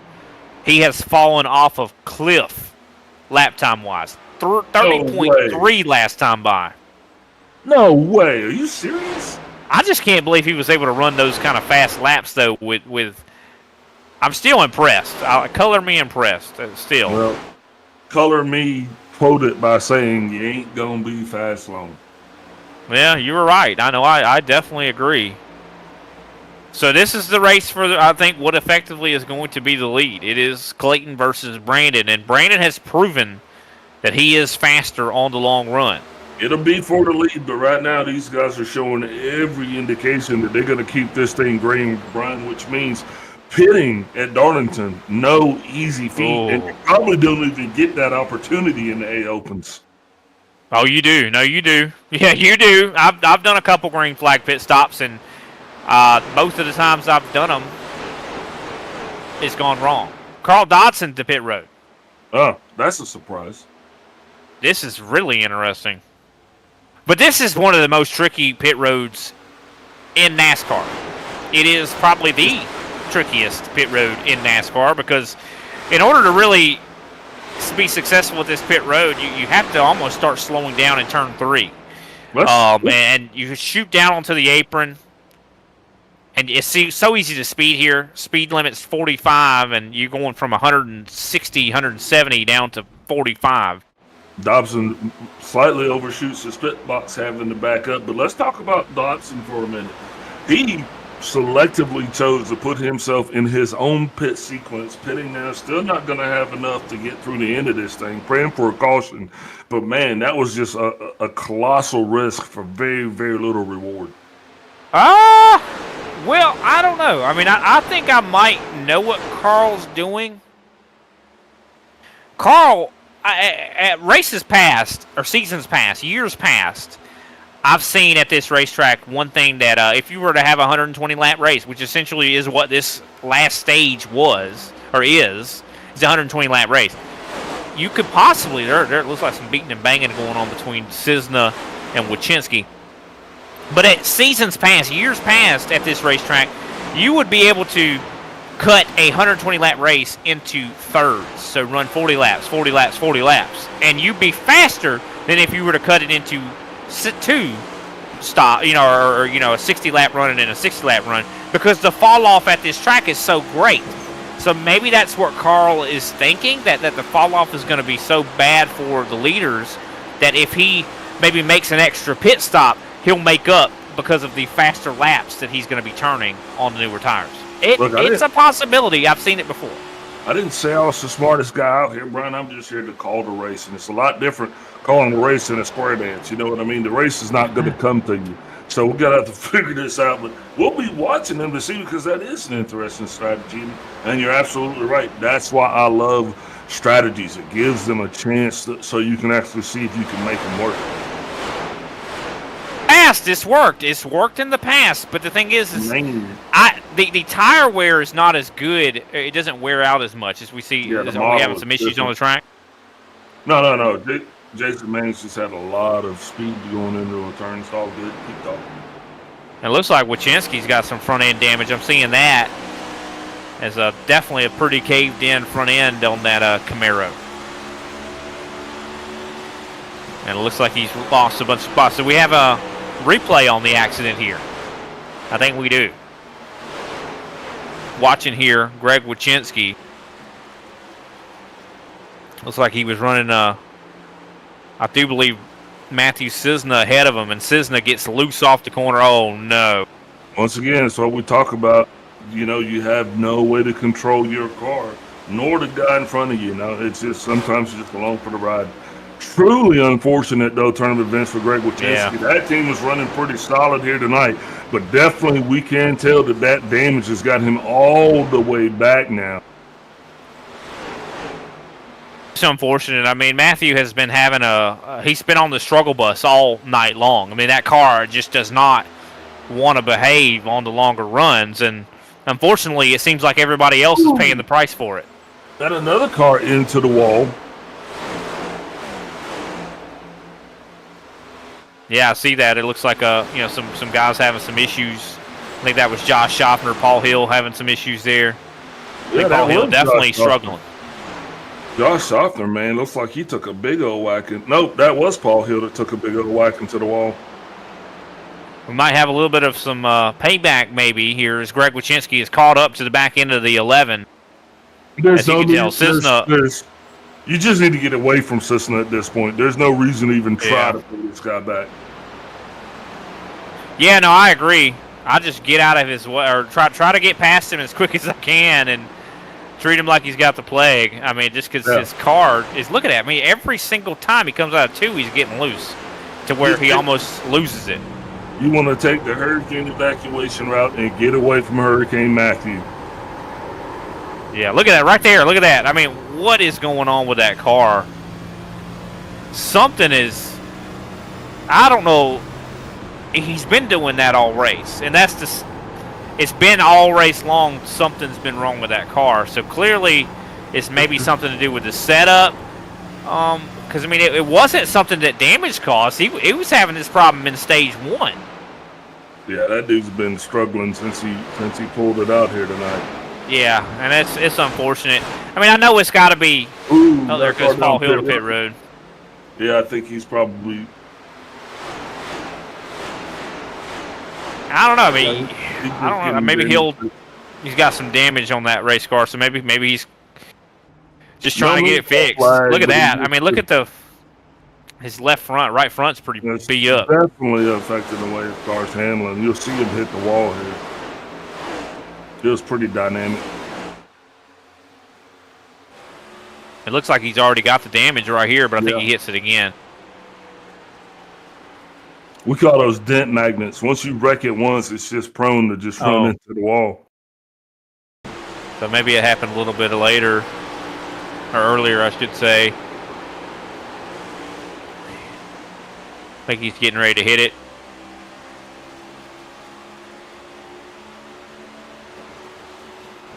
Seems like maybe we definitely see the damage on his. It happened at some point. We're not exactly sure when that damage happened. It looks like I think he might be done for the evening. Unfortunate too. Paul Hill brought a very fast race car. Seems like Team Conti had a fast race car here tonight. As Brandon Pasalacqua, though, in control right now of the race. But one of the fastest guys in the top 10 is Jason Maines. Got to give him a lot of credit. Jose Acosta is now up to 9th, and he is one of the fastest cars on the track. The Acosta brothers in 8th and 9th right now. Or should I say, 8th and 9th. Can they make their way further forward and maybe get back up to the top 5? Absolutely. Abner already demonstrated that he could run up front. He had 14 laps on his tires, and he was actually able to stay up there for a while. So now that these guys are back in cycle, I definitely would not count out the Acosta brothers. 100%. Well, we're now 150 laps into the show. Let's go ahead and take a step away. It's starting to looks like we got some pit road action here. I think we're going to get more as the race continues. We're going to go ahead and take a brief step away. We'll pay some attention to our sponsors. We'll be right back with Green Flag Pit Stops here on the ISCA. Racing isn't easy, but experiencing it is. iRacing puts you in the driver's seat with the industry's leading sim racing game. Drive on laser scan replicas of the greatest racing circuits from around the world. Go head-to-head against other drivers chosen by skill-based matchmaking to ensure competitive racing at every level. Compete across all your favorite series. In officially licensed cars, engineered to deliver the most accurate driving experience possible.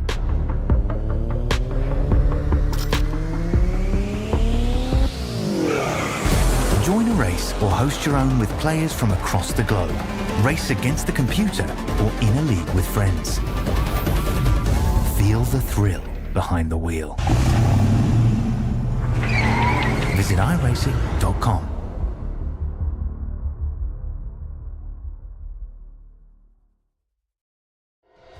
You went, you served, and forged the relationships that only being baptized in the fire of combat can develop. At FallInVeteran.com, we understand the unique bond that veterans share. That's why we've created a platform where you can connect, share experiences, and build lifelong friendships with fellow veterans. Signing up is easy. Simply visit www.fall-in-veteran.com and create your profile. Customize it to reflect your military service, interests, and hobbies. FallInVeteran.com is more than just an online community. It's a support network where you can find resources, advice, and encouragement from those who understand what you've been through. Whether you're looking for camaraderie, mentorship, or simply a place to share your stories, FallInVeteran.com has it all. Join thousands of veterans who have already found their tribe and start connecting today. FallInVeteran.com. Come join us and experience the power of community. Sign up now at www.fall-in-veteran.com.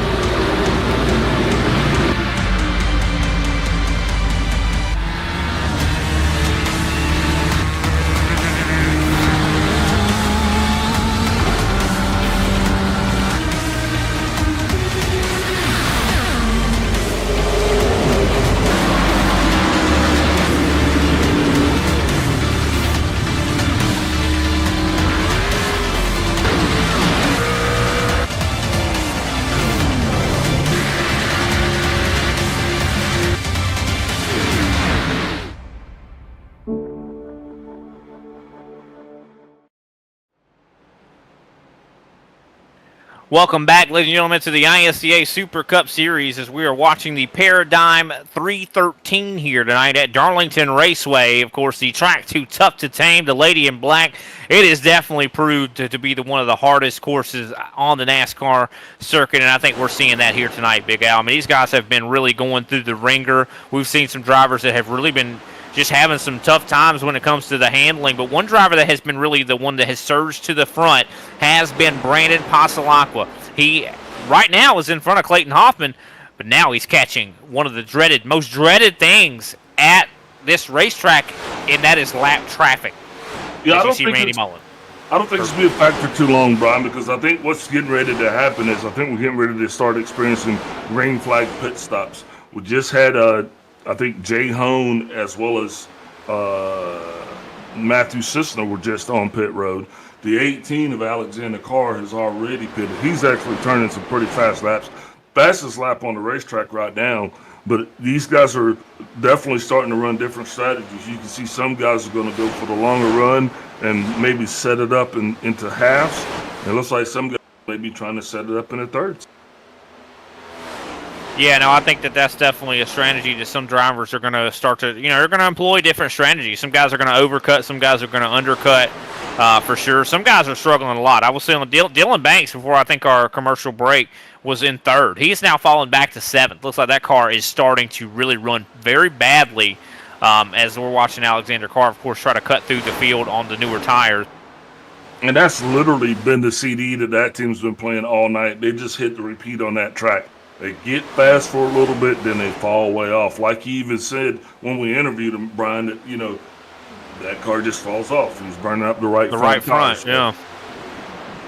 And we're seeing that right now. Of course, he's having to fight with Carl Dodson. Dodson on newer tires here. We see Jay Hone. He's on newer tires. John Schaffner, though, he was able to get by Dylan Banks for position up to now 7th place. Schaffner having a very quiet day as we're watching on board with Banks. We can kind of see what's going on with this race car as we look on board, and clearly he's tight. You can see that he's turning the wheel a lot, and that's in order to get that car to kind of turn a little bit better. And he's having to get out of the gas definitely on the exit of turn 2. And here he comes. He's elected to come to pit road. This is a little bit early. This is probably about, I'd say, 5 to 10 laps a little too early than what my taste would be, but he's been burning the right front up. Tire wear has been a little bit bad. on Dylan. So I kind of like this call. I think it's going to, towards the end of the race, he's going to be struggling as well. But this could get him some track position. It could get that track position back. And also, if he didn't come down run, he was not gonna he was not gonna make it. Bottom line is that car was getting more and more out of control as every lap passed. So I think good call on him. Come back out, get strong, race a little bit later. Be here for the whole thing. The 23 Matt Bender now on pit road. Matt Bender, who's that? John Bender's brother. Hey, He's new driver to the series. Matt, you ever thought maybe it's his middle name? Maybe I call him Matt. How about that?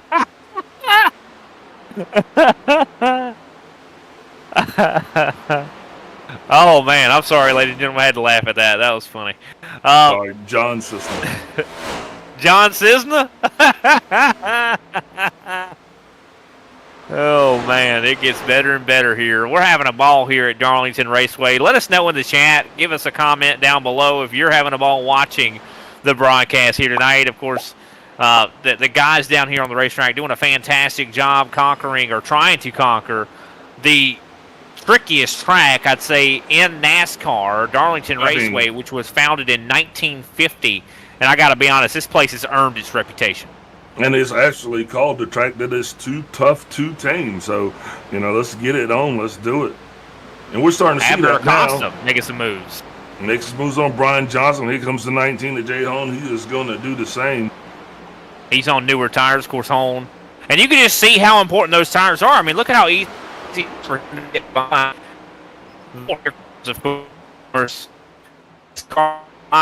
they want to try to get by the force. So you can see the new tires really work out well.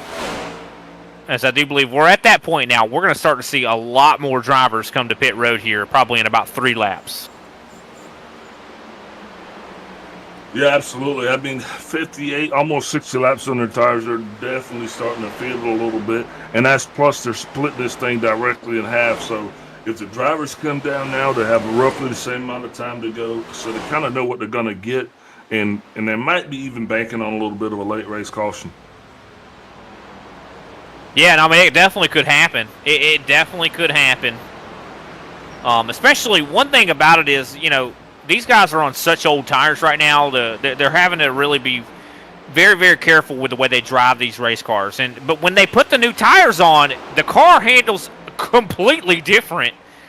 And that can be somewhat of a curveball, if you will. It's like, oh man. Matthew Cisna getting really close to Randy Mullins there. He's able to get by him, though. What a great night Randy Mullins is having. He's up in the top 5 after winning last week at Daytona. Randy taking that momentum and really applying it here at Darlington. Yeah, definitely. Of course, qualifying on the pole. And he's running on great momentum, and that's what you want at this stage of the season. You want to come into the playoffs firing on all cylinders, man, because that's going to give you the best recipe to try to actually pull off a championship. Randy just got his first win in this place. So, way to go, Randy. Keep it rolling. Yeah, no, keep it going for sure. I mean, he's definitely one of the best drivers in this series, I'd say, but, he's one of the best, but he's going against the best, right? I mean, he's got some of the best drivers, Brandon Passalacqua, Clayton Hoffman. I mean, these guys are really, really fast. Look at this move here from Randy Mullins. Bringing it down pit road.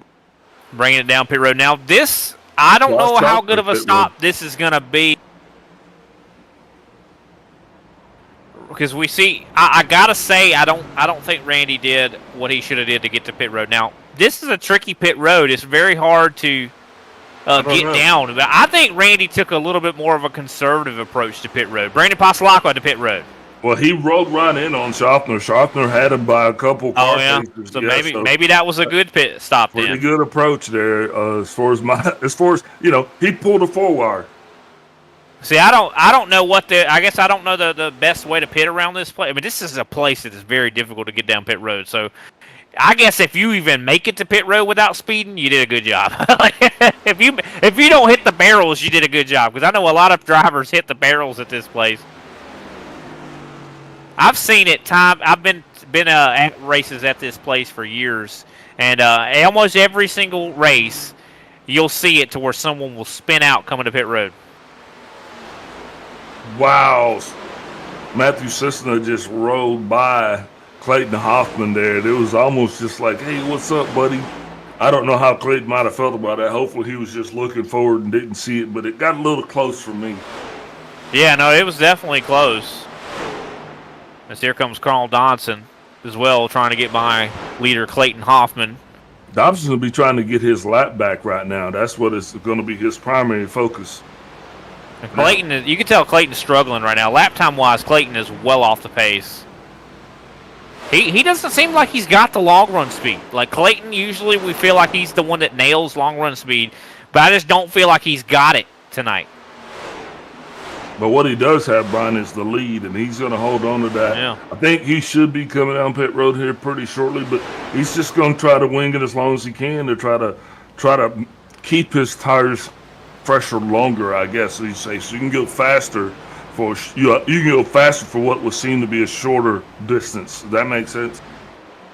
Yeah, no. I think that's exactly what Clayton's doing. I think he wants to overcut. He's doing the overcut strategy. That way, his car seems to be better on the shorter run. So it's like, why not maximize that shorter run later? To have newer tires in the later portions of the run.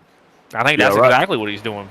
Yeah, right now, Clayton Hoffman, Brian Johnson, and Kendall LeVron, the guys that seem to be operating on 60-plus lap old tires. Everybody else has come down pit road at least once. Yeah, for sure.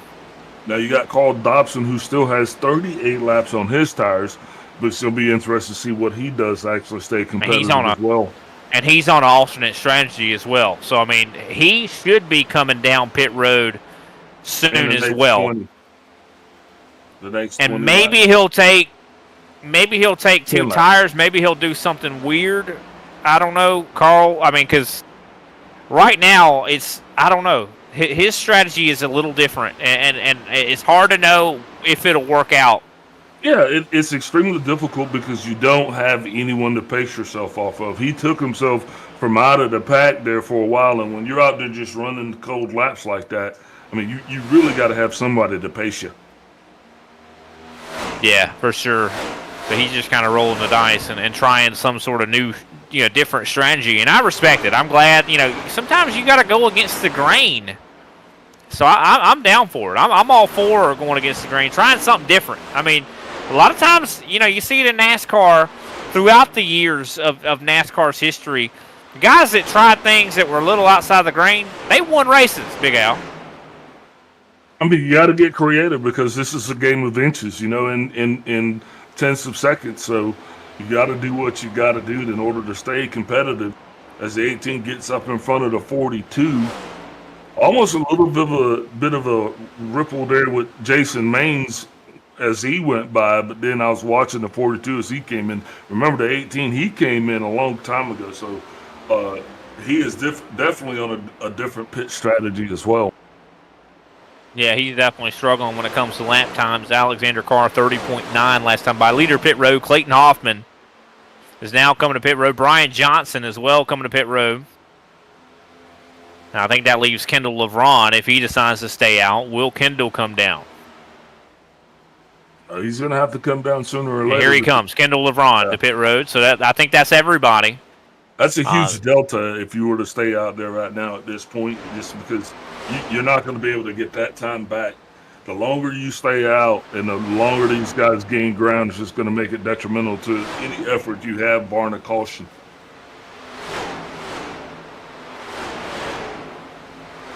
And Carl Dodson is going to go back to the lead here. And we'll be able to see how much of a gap does he have on Brandon Pastelacqua. He's got about 4 seconds. And you know what that means? I think this is that because he doesn't have a big gap really on Brandon. Even if Carl didn't have to pit, Brandon's going to catch him. And look at that, very loose. Carl is struggling right now with his lap times. He's going to be coming to pit road very soon. And as soon as he comes to pit road, Brandon is going to be in the lead. And it might even be happen before that. Because, I mean, the lap time difference is over a second. Brandon is running Carl Dodson down. Carl needs at least 4 more laps, in my opinion, to be really competitive at this thing here going towards the wire. And if we can look at the distances between these guys, the intervals, I think it'd be interesting to note Brandon Pasalacqua right now has about 12 seconds on Clayton Hoffman. Those were the two that were racing each other before the green flag stops. Brandon is out and gone by a country mile. I think Brandon is in the best position right now with, I do believe, about 46 laps to go. 47, I should say. So watch out for Brandon Pasalacqua. But I will say, the driver we were just looking at, the 55 of Abner Acosta, he's one that I would keep an eye on as well. He's very good on the long run. And he is about, I do believe, 4 seconds back from Brandon. Brandon now taking the lead here in just a moment. You can see Brandon Pasalacqua closing the gap on Carl Dodson. And we're getting ready to see a change for the lead. Will Carl get out of the way? And I think Brandon catches him at just the right area. He's going to take the lead back easily. Yeah, there's really nothing to contend or contest at this point in the game, Brian. You just got to kind of keep running your own race. I think you said it earlier. You don't race the drivers, you race the track. So guys just got to keep doing that. I mean, here comes the 4 Brian Johnson. He's coming up on Randy Drumhiller. Drumhiller having a rather eventful night, to say the least, but it's also good to see Brian Johnson back up front in this thing. Yeah, Brian's definitely been running really well tonight. I mean, he's kind of a top 5 race car. I wouldn't say he's got winning pace here tonight, but he definitely has got top 5 pace, and that's what he needs. I mean, he just needs to get some consistent playoff points, and I think that's what he's been doing. I mean, he's finished top 10, I do believe, in both stages. So no, he's getting it done. He's getting the points he needs for sure. I think the Paradigm group looking really, really strong. But I gotta say, Big Al, I feel like a lot of times when you see a team, like Joe Gibbs Racing, you see them kind of when they have a driver that's really set to possibly get into the championship four, they put all the resources behind that driver. I gotta say, I think that's Brandon Pasalacqua. I think they're putting all the resources behind the 6.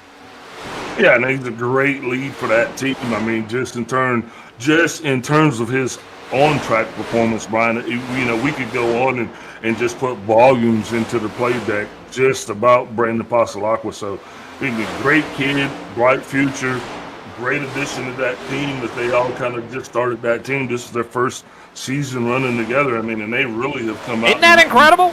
Put a mark on the wall for themselves. Isn't that incredible, though, that you mentioned that? That's something we don't really mention a lot, that this is their first season of full-time competition. Of course, Brandon Pasalacqua, Brian Johnson, Josh Schaffner, and Chris Johnson, Randy Mullins. Randy Mullins was not on the team, I don't believe, at this time. They all came from G&G. There was a little bit of a branching or a split in the team, and this is their full first team. Or should I say, this is the first time that that Paradigm as a team has functioned together. I mean, it's almost like if Joe Gibbs all of a sudden decided to, Joe Gibbs driver decided, hey, we're going to split off and make our own team. And their first season, they are succeeding already. I mean, that's impressive, to say the least. I mean, it's not easy to run a team, and these guys have managed to do an excellent job doing it. Did you say Randy wasn't on the... He wasn't on G&G. He was not on G&G. Oh, okay. Got it, Roger. Yeah, true. Yeah, he was running with his dad. That was where he was running with and then Paradigm showing their leadership, their decision and wisdom. They picked Randy Mullins. They saw the skill level that he was putting on display last season, and they elected to pick him. So, and here comes Carl Dodson, just like we thought he was going to come down pit road at some point and grab that fresh set of tires. 3 laps. But no, I mean, but yep, you're right. But to start a new team and to already be one of the front runners in the championship. I mean, Brandon clearly looks like he's one of the championship 4. I gotta say, I think he is one of the championship 4. We're not there yet, but I think it's a safe bet. There you go, betting again. It's illegal in South Carolina. Don't call the police. So you just told everybody what you're doing. But Clayton Hoffman in a lot of traffic right now as he's catching up to Jason Maines. Now, this is that, we were talking about that overcut. That's what Clayton did. He waited till the last minute to pit, and that's what has led to him having to deal with a lot of traffic here at Darlington. Of course, he's been weaving through it. He's now up to 6th place. He's running some of his fastest laps of the race.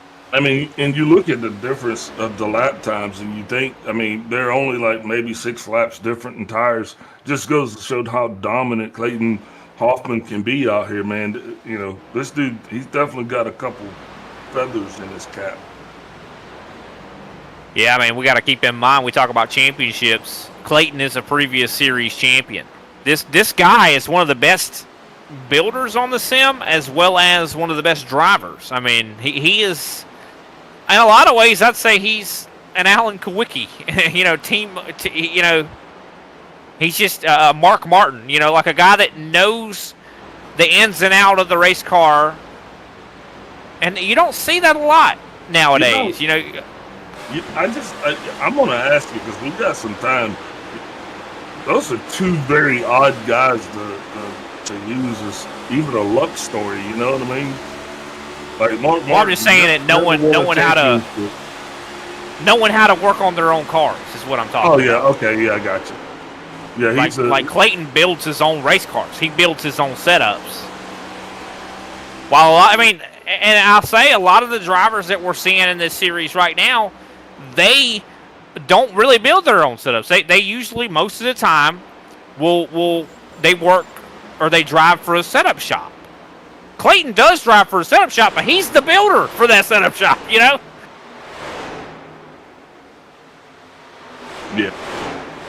Well, it takes a lot to understand conceptually how to build these cars. Just like you said, for me, the first thing I would start with would be a 2x4.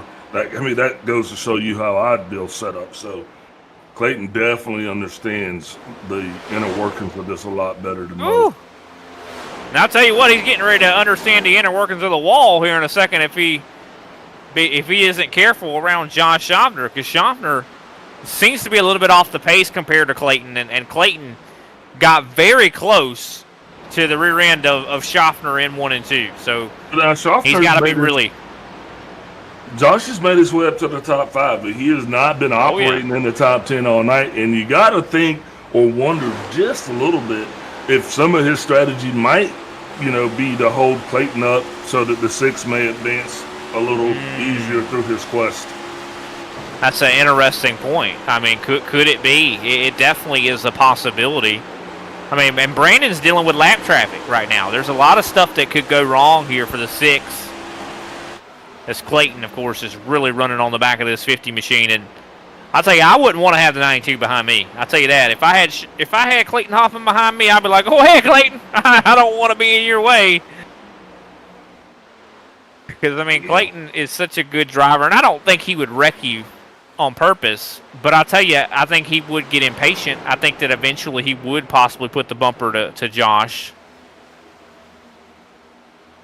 He's trying his best to get around Schaffner, but it's just Schaffner he's giving him a hard time.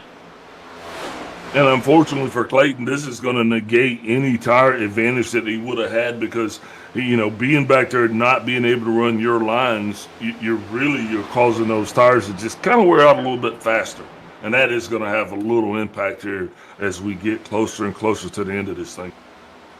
It's going to have a big impact. This is, first of all, Clayton's interview. When we talk to him at the top of the broadcast, there he does. He finally gets the pass completed. We talked to Clayton at the top of the broadcast in the interview after stage 1. Clayton, somebody into the wall. I think that might be Jay Hone or maybe Cisna. They cars look very similar. But Clayton said that one thing you can do is that you can dump air on that front nose of somebody and make them wear their front tires. Yeah, Cisna really loose out of turn 4, is able to gather it back up. But you can make that guy behind you burn his front tires up more. And that's exactly what Josh Schaffner just did to Clayton Hoffman. He made him burn his tires up more. Man, Hurricane Matthew is definitely causing a little bit of I mean, it's got to be frustrating for the guys around him. Yeah. Just because he is so unpredictable. It's almost you're walking on eggshells every time you get around him, and you don't know when is he going to lose it. He's a time bomb, I got to say. Yeah, you don't know when he's going to make landfall. You just don't know where that car is going to be in the next 2/10 of a second. And he just is loose every single corner. I mean, he's back at that. Early in the run, he's fine. Like, I'd say for a 20-lap run, he's okay. But once he gets past that 20 laps, that's when he hits Category 5. Yeah, speaking of Category 5, I mean, these guys are going to be racing for the marbles here. And, man, we're ticking down the laps here. We're at 20. It'll be 27 laps to go at the line for the leader.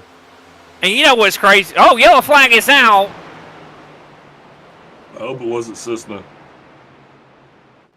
It's Matthew Cisna. Oh, no.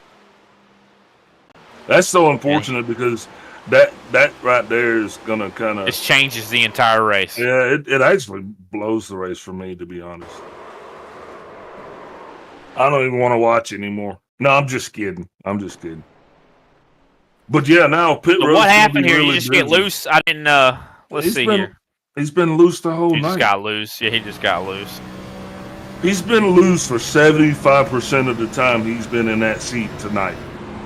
Yeah, and I don't want to feel like we're picking on the guy, but he just definitely he's been dangerous, and unfortunately, I really wanted to see Abner and Brandon duke it out. I wanted to see if Clayton was going to be able to catch up to Brandon. I mean, this had so many storylines that were going on here, and unfortunately, this caution absolutely changes the entire race. Yeah, and I agree. I don't want, Matt says no disrespect. I don't want you to think we're picking on you, calling Hurricane Matthew and stuff. It's just those guys were having a hard time here tonight, and it shows. It's unfortunate for them, but now it just became unfortunate for a lot of other drivers. Yeah, and it just changed the complexity, the complexion of the race to where this is not going to be who had the best car. This is going to be who had the best short run car. Brandon and Abner, I think, clearly have proven they had the best long run cars. And now it's who can be the fastest for a 20-lap run. That's essentially what we're going to see here on this run. Now, I think Clayton has got a really, really good car to make some runs for the short run. So I think that Clayton might have a better chance now.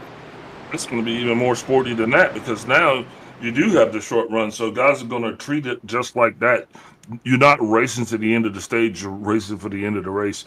A lot of drivers don't have a win here at Darlington. It's a hard place to race, it's a hard place to win. But now you throw me in the top 10 with 20 laps to go, 25, heck yeah, I got a shot at it.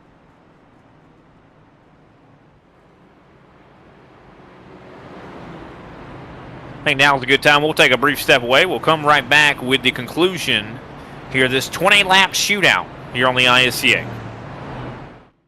Racing isn't easy, but experiencing it is.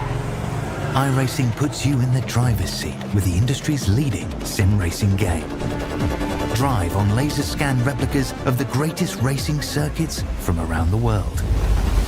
Go head-to-head against other drivers chosen by skill-based matchmaking to ensure competitive racing at every level. Compete across all your favorite series. In officially licensed cars, engineered to deliver the most accurate driving experience possible.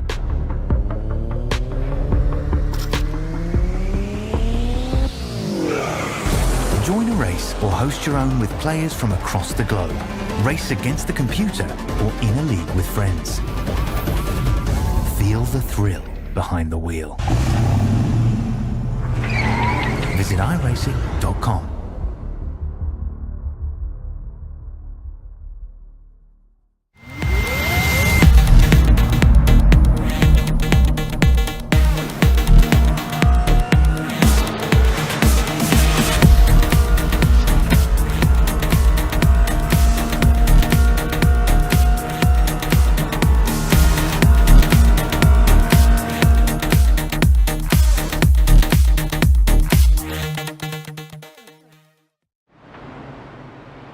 Welcome back, ladies and gentlemen, to the ISCA Super Cup Series. If you're just joining us, we just had an accident, a self-spin there that caused a late race caution, and pace car lights are out. I actually haven't been keeping track. How many race cautions have we had? I think we're at, what, now, 3? 3.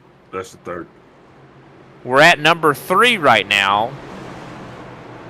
And I think that's me right now. So we'll see. It's all pace you. Car down pit road. I think we'll see another one, to be completely honest. As here we go, Brandon Pasalacqua. Can he hold off Abner Acosta? Can he hold off Randy Mullins? Good start on the top side. Not as for the Pasalacqua up to the bottom side just did not get going. Abner asleep right there. And I'm telling you, that's a big deal, because if you're behind Abner Acosta, he just took food off your table, man. He took money out your pocket. Oh, Clayton, get there he loose. goes. Clayton is sideways. gone in front of the He's going to field. lock it down. He's going to lock it down. He's still good to go. There's that next caution that you were talking about.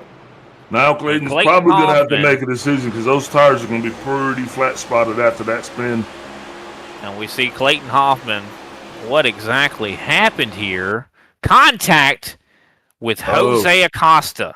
Yep, what happened exactly was, looked like he was trying to stay out of Dylan Banks' rear end, and that little checkup right there caused Jose to not check up and wreck up instead. Unfortunate for Clayton Hoffman. The 92 has been running up front all night long. I don't think he's really been outside of the top 5 a whole lot, and it's unfortunate. He's going to have a long way to go to work his way back up through the field. You see right there, Jose. I mean, Jose, clearly he didn't mean to wreck Clayton. It's the end of the race. We're closing. Wait, what? You can't really check up. Jose was involved in an incident on the track? Man, I'm telling you, a lot of firsts here tonight, guys. This is we're having an enlightenment. But yeah, this I is think going now to be a good time. Let's talk to Clayton. Why don't we pull up Clayton? No, he's busy, I'm sure. Well, he's not right now. He just got turned. Alrighty, we're going to pull him up to the booth. Clayton Hoffman. Clayton, walk us through what just happened. Well, we're too wide. I didn't get the best angle because Dylan, I'm not sure if I misjudged when Dylan turned down or not, but I didn't have a great angle on exit, so I couldn't go full throttle on exit, and then just got ran over. And that's definitely unfortunate for sure. Now, how upset were you when you saw the caution flag come out? Did you feel like you had a chance to catch up to Brandon, or did that caution kind of help you, actually? Well, no, his teammates decided they're going to pinch me and hit me down straightaways and do all sorts of stuff, so they pretty much ruined that. So I can't get up to the front, I don't think, so I'm just going to be stuck in the back. I'm sorry about that, Clayton. I tell you, you had a really fast race car here tonight, and who knows what can still happen. You might be able to still work your way forward. We definitely have enjoyed watching you, Clayton. Can we give any shout-outs for you? Thanks to you guys in the booth for all you do. All right, thanks, Clayton. And I was going to say something about Big Al during that run where Clayton had came by Josh Schaffner. Schaffner was not letting him go, and then he got by Schaffner, and then he came upon Randy Mullins, and Randy Mullins was racing him hard as well. I mean, he had paradigm driver after paradigm driver he was having to race with there, and you can't really blame those guys. They don't want to get passed for position either. So, but definitely, could you hear the aggravation from Clayton Hoffman there? I heard defeat. I heard anger. I heard frustration. Agony. I mean, yeah, he's got a lot going on, and I understand that's a lot to unpack. I mean, it is what it is. We're late into the season. These guys need wins. They're teammates. Now you're going to have the brothers that'll be coming up behind him. Hopefully Abner get a better start here than he did the last time, because last time he really got caught sleeping, and that had a huge impact on the rest of the field. So this time he'll have brother Jose behind him, hopefully be able to get a good start. It's going to be imperative if he's going to have any shot at actually getting to the leader.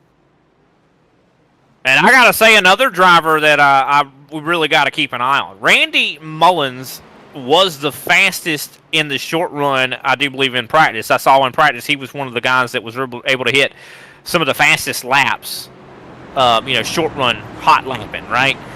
Can he go 2 in a row after unlocking the door at Daytona? Can he once again earn a trophy here at Darlington? It's possible. It is very possible.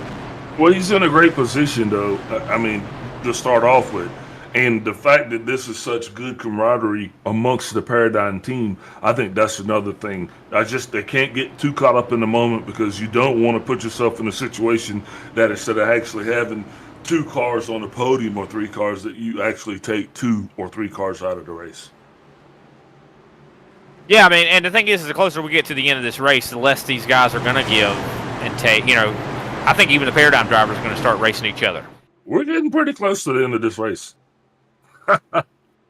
That we are. Green flag is back out. Abner definitely getting a better launch. Or 4 cautions. Actually, no. Abner still didn't get the launch that he needed, as Brandon Pasalacqua completely runs away. Abner into contact. The wall. That's Schaffner. Schaffner's keep it down. Schaffner impacted by Jose. That's going to impact the entire field. Schaffner still through the middle. We're 3 wide in situations. Everybody's trying to get it together. Come on, looks like it's going to be that 5th caution. Schaffner still in the middle. 3 wide Darlington. You ever think you'd say that? 3 wide at Darlington. It is happening right now. And of course, I think it was contact between Abner and Josh Schaffner that led to this whole situation here. It looks like it has cleaned up. Can we take a replay on what just happened? Oh, problems there from Clayton. Clayton goes back down. Yeah, that's Clayton Hoffman. Let's take a look at this and see exactly what happened. That was we were going to be looking at the accident between Josh Schaffner and Abner Acosta. As it was right after the start. They went down into 1 and 2. And clearly Abner was trying to stay above Josh. And I think Josh might have went up the track here. Let's see exactly what happens. Yeah, I think Josh kind of comes up the track a little bit into the 55. And unfortunately, Josh ends up paying the price. And you can see Jose Acosta kind of comes up and hits the rear end. Now, I 100% do not blame Abner for this incident. I don't think Abner did anything wrong. I think Josh got a little bit high coming into 1 and was trying to battle. This is towards the end of the race. Others may disagree with me, though. I'm not going to say anything about it. It's one of those things that the admins are going to have to unpack. There's a lot of things in there tonight that, a lot of tempers flowing, man. We still got 15 laps to go before we can put this thing in the books. But right now, man, I think it's looking like it's looking like a wet sandwich. That's what it's looking like. It's looking sporty, I'll tell you that. I mean, Mark Sanchez, he's up to 6th right now. What a showing for him. Can we give some credit to the 29 right now? I mean, look at him up in 6th, running good, as he's got Jose coming up to him, though. Yeah, he's had a lot of adversity to battle through tonight as well, so good on him that he can actually do that. Kenny Powell's got to be feeling pretty good, as he has got Clayton Hoffman in his sights with 13 to go. Anytime you can see Clayton Hoffman, this close to the end of a race, you're feeling pretty good about yourself. Yeah, Clayton just got by Kendall LeBron. Clayton Hoffman up to 9th now as he continues to work his way forward. I mean, definitely trying to make a good day better. As we see Josh Schaffner has rebounded. He goes to the inside of the 24. So you can tell, I think Schaffner is probably not the calm and collected corn man that we're used to right now. No, he's out of sorts a little bit, and you can tell he's kind of chasing the car right now. He is, like I said earlier, drivers are having to be aggressive and defensive at the same time, and that's what I think happened to Schaffner. Who would have thought we'd see bump drafting at Darlington Raceway? That's what we just saw. Carl Dodson just pushed Schaffner into the corner. Wow, this is incredible racing here tonight at Darlington. Yeah, this has been an incredible race, man. It's been a long one, but I'll tell you what, I've enjoyed every moment of it. Darlington has lived up to, I'd say, its expectations, its reputation as Carl Dodson racing with Kenny Powell. Carl making some big, bold moves here as we're coming up to 10 laps to go.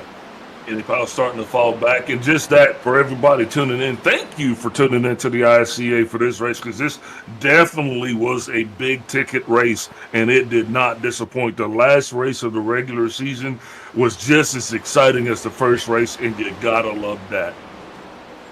Yeah, for sure. And I don't think it's done yet. I think we're still going to have a lot more excitement here.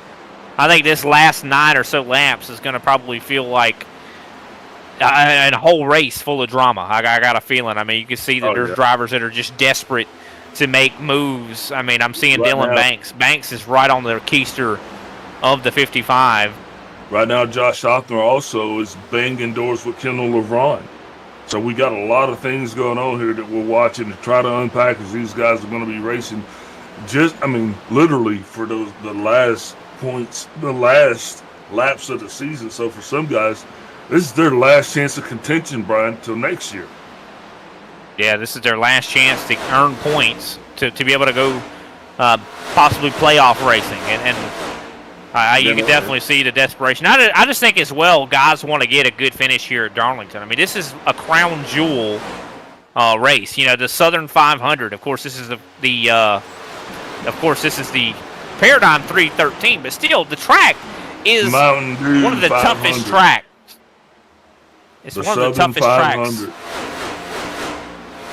And to be able to succeed here is a big deal. I mean, if you succeed here, the rest of the playoff picture, I don't know, it just gives you more confidence. It's Jason Maines, I believe, got up into the outside wall. Might have had a little bit of contact there with Schaffner. I think Schaffner just kind of came and got somewhere that it made Maines feel uncomfortable. Kendall LeBron trying to do the same thing. And, you know, like I said, this stage it's hard to control the car. Really, some guys are just along for the ride. As you see Maines, he gets that high run, but still right up there with that wall. And sometimes that wall just has a way of reaching out and grabbing you. Going to be 5 to go at the line here. Everybody in the stadium is on their feet. Woo! Maines is into the concrete. Yeah, that was definitely not pretty. And that was in 1 and 2. I'm surprised that stayed together. Maines went up into the outside wall. Kendall was able to get the pass completed, moves up to 10th. As Jason Maines is pretty much everybody's punching bag here right now. Well, right now, Jason Maines, he's that cat that's sitting in the middle of 2 big dogs in the back seat of that Cadillac, right? His chill is gone. Yeah, he's definitely not having a lot of chill, that's for sure. He's kind of probably terrified. Well, I just think because, like you said, one after another, they were coming at him. You know, you're trying to maintain your position. Brandon Pasalacqua trying to do the same thing. Got a pretty decent lead over P2, which is his Paradigm teammate, Randy Mullins. Abner's going to do everything he can to try to make it happen. I would hope that Dylan Banks would have a little something in the tank, but it's go time now. If you can't close those gaps, then, I mean, this thing's going to be done for. Abner's flying right now. Look at him rocking around the top side. I think he's going to see if he could possibly pass for second here. I don't think he's going to have enough time to get to Brandon, but I think he might be able to get by Randy. Lord, I need him. Now we're 3 laps to go. Coming to 2 laps to go. Brandon Pasalacqua out front by a half a second. He has been one of the most dominant drivers here tonight. Been the fastest on the long run. It looks like he's got good short run pace as well as Abner. Last ditch efforts here as we're now 2 laps to go. Brian Johnson making a move here on Dylan Banks. Brian gets a little bit tight. Has to get out of it. Just 2 Yellow laps flag to is go. out. We're going to go into overtime here at Darlington. And that moves Big Al up into the cat. Fortunately, 2 weeks it in a is row. the 11 of Matthew Cisna that brings the caution out. He's got a broke toe link, and it looks like there might be a little bit, maybe a payback. A little bit of payback here, possibly from Greg Wachinski. Yeah, Wachinski turns Cisna, and unfortunately brings the caution out. So really, be honest, can't blame Matthew Cisna for this crash. Greg Wachinski takes out the 11. Greg had points to give, and you can understand his frustration. I'm not saying that I condone anything like this, but It's just been a heck of a night for a lot of drivers in the hand of the 11 car. And it, you Yeah, know, 100%. No, I agree, but I wish they would let us the only stand thing by. I don't like about this, I understand, he's trying to give him his comeuppance, but it's also impacting the rest of the field when it comes to the race was almost about to be the white flag. I might have the best iRacing idea yet. I've heard a lot of suggestions, I heard a lot of things, but now nobody's really coming down pit road. The 11, he's going to be down there. Of course, he's going to be behind the wall for a while. But I think iRacing should start off at the beginning of every season and give you X amount of money. But where it gets tricky though is if drivers cost you money, you're able to send them a bill and take it out of their hide. I hear you. And that And money when you get, you use that to fix your car. And when you run out of money, you can't You're done. race anymore. Yeah, absolutely. You go out there and tear your car up every week. Sorry about your luck, Chuck. You know, you're a danger to It's yourself not a bad idea. and to everybody on the track. Yeah, that'll really make people start paying attention. Of course, they'll be able to buy their way back in, right? Think about that. That iRacing will be like, oh yeah, pay us $10, we'll give you some more money on your iRacing account to kind of give to where you can fix your car. Yeah, and then drivers give you a credit rating, and that credit rating determines on how much money you can actually, borrow. Watch out. iRacing's listening right now. They're like, okay, we write this down. Write this down. Should write it down. Get it done, man. I mean, because right now That's not a bad idea. It's just too free, and guys go out there and number one, a lot of these guys have never been in an accident or any contact, so they don't fear that because they look at it like they're just, But yeah, if it was coming out of your pocket, you dang right you'd actually straighten up your racing. Yeah. Unfortunately, though, that caution comes out right before the white flag waves. We were so close to that white flag, and Brandon Passalacqua has got to be deflated. But he has to get right back to it. He's got to get focused up right here if he still wants to win this race. We're going to overtime. We're going to have ourselves a green, white checkered here at Darlington Raceway. Yeah, so right now Abner Acosta is really going to be able to seal his own fate because he will be lined up directly behind Brandon Passalacqua. So if he gets a good launch, he might be able to run him down. But if not, whoever gets the best launch is gone. That's the bottom line. That's for sure. Brandon, of course, has the advantage as long as he's able to keep the guys behind him guessing. Who knows what can happen here on an overtime green, white, checkered. It's definitely, I think we're going to see some more contact. Pace car lights have gone out. It's time to go racing here. Can Dylan Banks do something? Can Abner Acosta do something? Can Jose Acosta do something? Can Randy Mullins, last week's winner, make something happen? I don't know how shootouts go at Darlington. It's just not the track for this. But we're going to see because that's exactly what we got going on. We will have one shot and one shot only at an overtime, which means the next flag's going to end this race. Yeah, no matter what, whether we see the yellow flag or we see the checkered, the next flag is going to end this thing. Someone is going to win this race. We're going to find out when the next flag waves. And somebody's going to get a new car.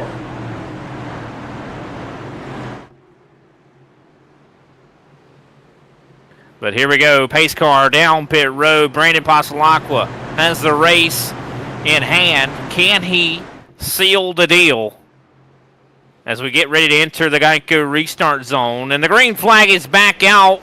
Brandon does not get going very well. Randy Mullins with a really good start. Drag race for the leaders back behind. Abner Acosta also caught sleeping.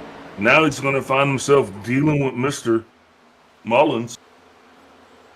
Oh, Brian Johnson loses it. Into the wall. Stay down, Brian. Stay down. Brandon Passalacqua. He's going to take the white flag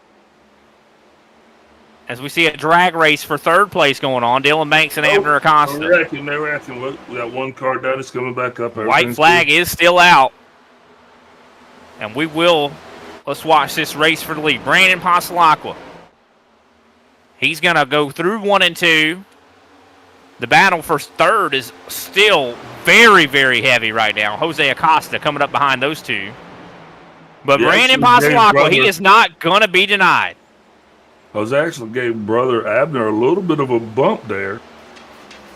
And that helped him, I think, get the pass completed. And there it is, the win. Brandon Pasalacqua, he will not be denied. He had the best long-run car as well as he was able to conquer the Lady in Black. He was able to tame the track that's too tough to tame. Pasalacqua wins at Darlington. This is going to be a feather in his cap. This is his third win on the season. Definitely Pasalacqua. Congratulations, Brandon, getting it done. Wow, what a contest, what a competition. As we stick around, gonna see if Brandon can burn it down. I wonder, we need to start rating their burnouts. So drivers, when you hear this, if you're watching it, we're actually gonna start rating your post-race celebrations.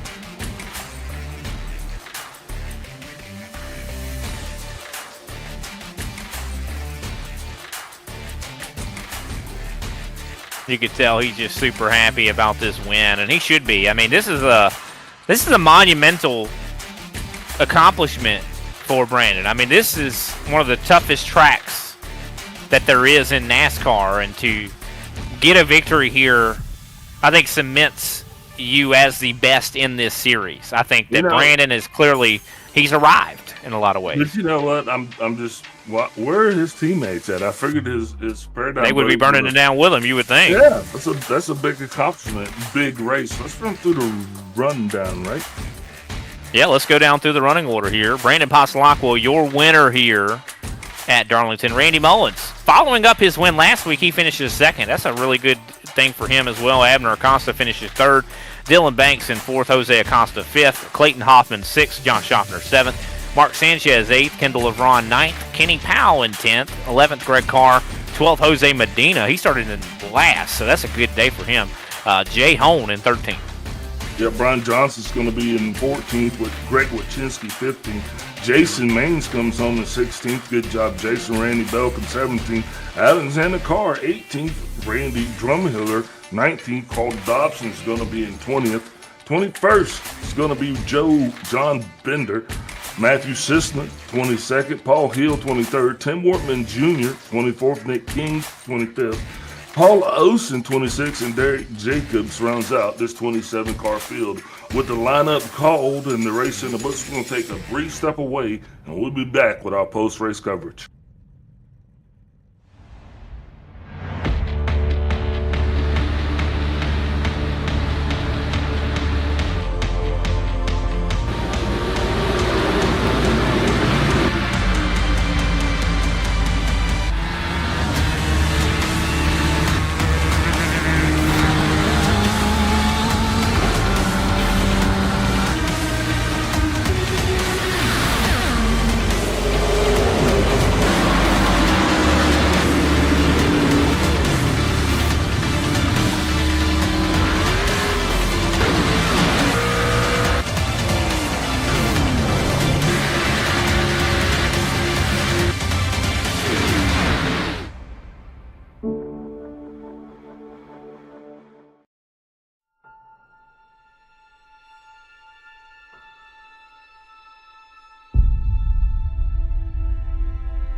Welcome back, ladies and gentlemen, to the ISCA post-race show here. Of course, my name is Brian Britt. Big Al's going to be doing some interviews as well. We're going to go ahead and start with our interviews, though, and we'll talk to our top three finishers. Abner Acosta is going to be our first person we're going to talk to. Abner, I know I don't think we've had you up in the booth in a little bit. I know last time I think we had you in the booth was after that controversial New Hampshire win, but you had a very good race car here tonight on the long run. What did you need?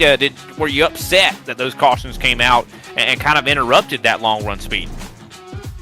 Yeah, definitely the cautions interrupted the long run, and me also not pitting on safe to mess that up too. I had to come back from like 13th at the end, so yeah, bad pit decision on my part, and plus the cautions, but you know it's part of it. Honestly, at the end, I thought with the short run, I thought I was just going to drop to the back. So I was surprised I was able to hang on because I'm not trying to save in this track. It's just that's just my pace, and somehow at the end, I just get really good tires, I guess. But yeah, it was a good finish at the end, so I'm happy with that. Yeah, definitely a good third place finish for you for sure. I know you started. You definitely that was shocking that you stayed out on like 40-something lap old tires. We were kind of surprised as well at that, and but you still managed to rebound and finished, in the third place position. So a really great day for you today for sure. Do you feel like are you excited about the playoffs coming up? Yeah, I'll see if I'll actually put in some time to practice, and I'll see what I can do. I'll look at the format and all that. I haven't even looked at the standings, but yeah, I'll try to put a little bit more practice in to make it exciting for everybody, I guess. Well, you definitely usually make it exciting anyway, Abner. So who can we shout out after your third place finish? Yeah, I want to shout out to Private Label Team Hype, the ISCA, and my brother there. He gave me that in turn 3. He gave me a bump to get over. I think Dylan. I think it was gonna be really tough to pick that third. Yeah, Jason and Jose Medina and everybody else. Everybody listening. Thank you. All right, yeah, that was definitely interesting. Jose giving you that little bit of a bump here to get past Dylan. We saw that. It was a great move. Kind of some brotherly cooperation, but thanks for your time, Abner, and we'll see you next week. All right, see you again. All righty, that was Abner Acosta, driver of the 55 machine, finishing in third place position after starting in 5th. Next up, Big Al is going to be talking to last week's winner at Daytona, Randy Mullins. Randy Mullins, Big Al up in the booth. You got me? Yes, sir. Go ahead. Man, congratulations again for another stellar week. You got to be really feeling pumped up, especially heading into the playoffs, man. Had a solid run here tonight. What worked out better for you think, the long runs or the shorter ones? I think the longer ones worked out better. I put myself on a hole at the beginning after stage 1 because I got caught speeding on pit road, and I got back there in the hornet's nest. And when you get back there, there's absolutely zero give and take. That's just all take. So you gotta just bide your time and be patient and slowly work your way back up there. But I put in enough time this week that I knew the car was good, so I just had to stay out of trouble. Yeah, so how does Darlington rate on your list of favorite tracks? I mean, is this a track that you usually do well at, or is this something that you just really got better at? I've always seemed to come in the top 4 every time we run here, so it's number 2 on my list. Richmond's number 1. All right, now we're headed into the playoffs. Got a lot on your plate, man. What are you thinking? What are your thoughts? What are your predictions, and what are your goals? So my predictions is it's going to be wild. It's a very competitive league. My goal is obviously last year I made it to the round of 8. I need to at least go back to the round of 8, if not the championship 4. As far as how things are going right now, season's turned around. I think I'm gaining some momentum. You know, we won Daytona, and now we came back here and had good speed and had a second place car. So if I can just carry that through, we'll be all right. I just got to make it through the Roval.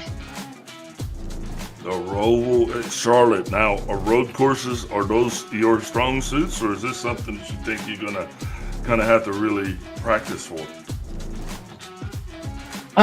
We got the Glen and we got the Roval. If I could come out of there with a top 6, I'll be happy. I know Brandon and DeCiani, they're cream of the crop in this league when it comes to that stuff. So I would love a podium, but big picture, all about points. So let's just shoot for a top 8 and keep moving. Roger that, man. That is a solid prediction, and I'll be rooting for you as well. Solid work down there tonight, both on the track and I'm sure behind the scenes. Who are you going to shout out for making it all happen? Yeah, shout out all my guys at Paradigm, Brandon, Josh, Chris, Ryan, sponsors, OB Builders, Ram Welding and Fabrication. You and Brian up in the booth for doing an outstanding job every week, and Kenny for putting on the league. Roger that, boss. Congratulations again on your second place finish. Hopefully you can do 2 more up on the podium to get you through this playoff season. As I always say, don't party too hard. We'll see you next week.